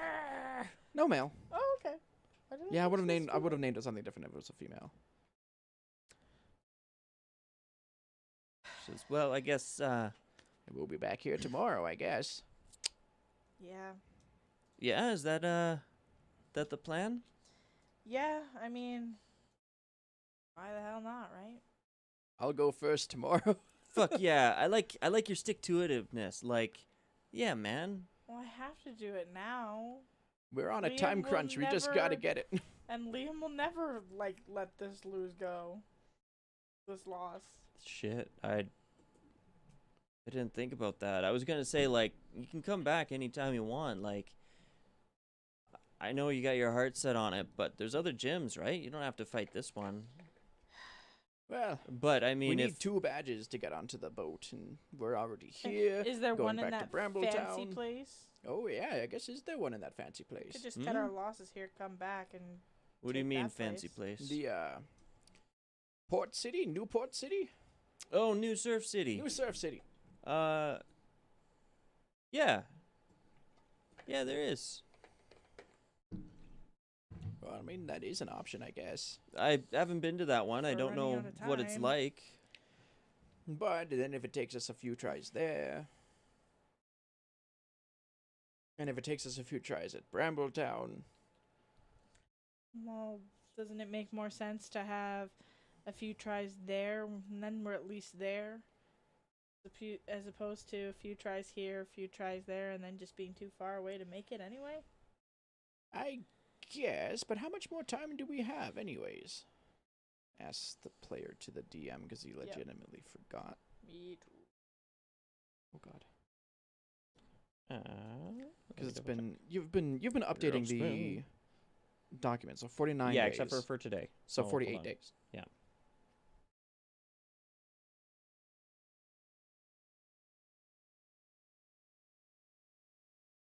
Oh yeah, did we have to pay him for losing to him? You didn't seem like it. Good. I mean,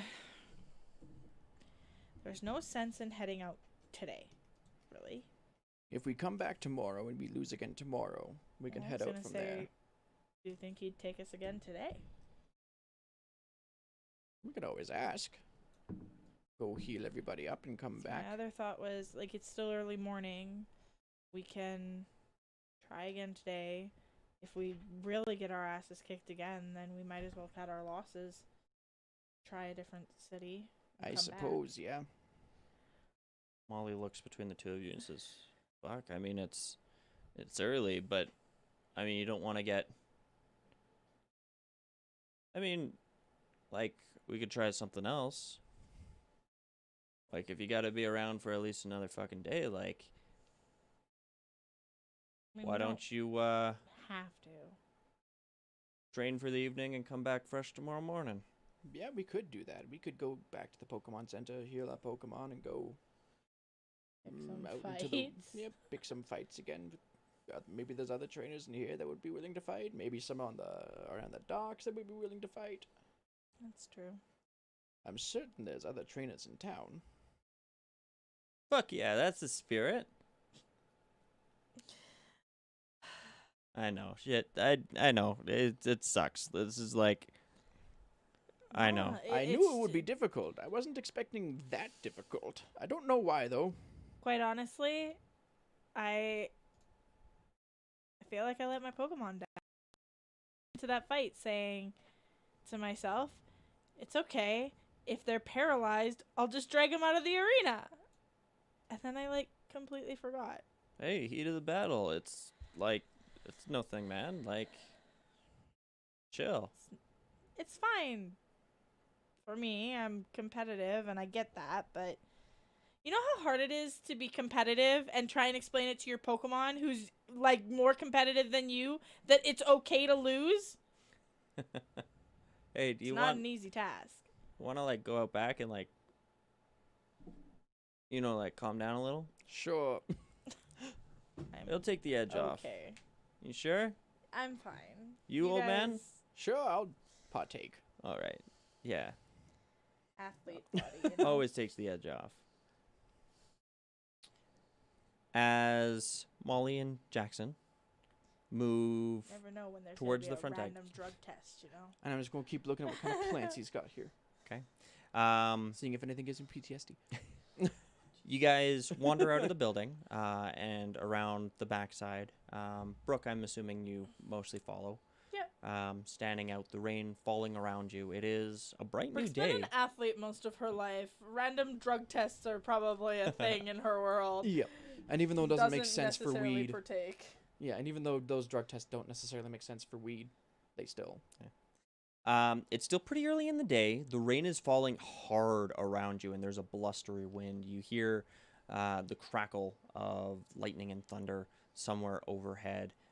You guys stick to the covered area and find a space behind. There's nobody on the beach today. It is miserable and wet, and kind of sets a somber mood for the events that have already unfolding. It's maybe 9:30, 10 o'clock in the morning. And the rest of the day stretches on ahead of you. This is where I think would be a good time to end it. I will just say that when these guys get high, I'm just sitting with Sassy, stroking her. All right. I legit wasn't expecting it to be that difficult. I mean, I knew it was going to be like a struggle and like the hardest fight that we've done so far, but I wasn't expecting that. I knew it was going to be a Much of a struggle. decisive- I just also, like, I was like, if Axel can paralyze it, because I knew that Ryulu was in a fucked up place.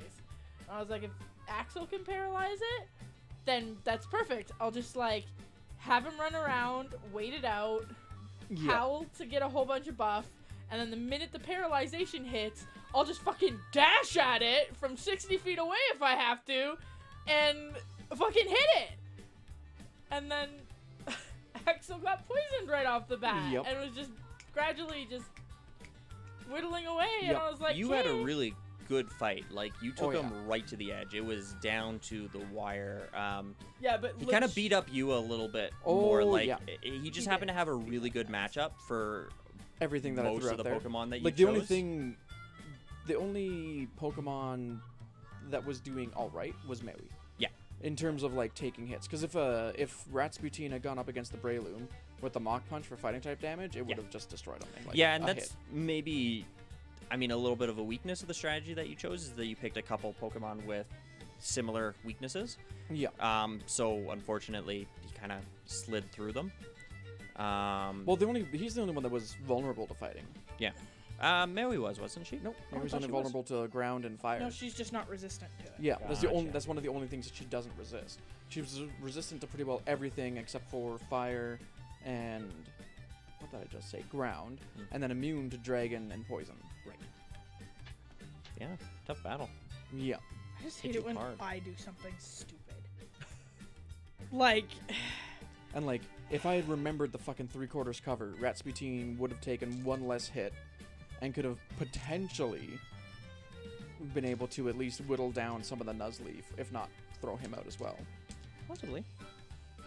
And then Machu, I just underestimated how many. I didn't realize he only had one actual attack and everything else is just debuffs. That she's pretty similar. that was good. That was fun. Yeah, it was. You definitely kept me on the edge of my toes. Good. Guy likewise. Yeah, your battle Good lasted work. like 2 hours. Mine lasted 40 minutes. It's okay. Old men don't have the same stamina as their I younger should have counterparts. won. Like, that's the most infuriating part. Is I think I hit the point where Axel got knocked out, and I think I had already like put myself in the mindset of I'd lost. Liam would never do that. I know. I let him down.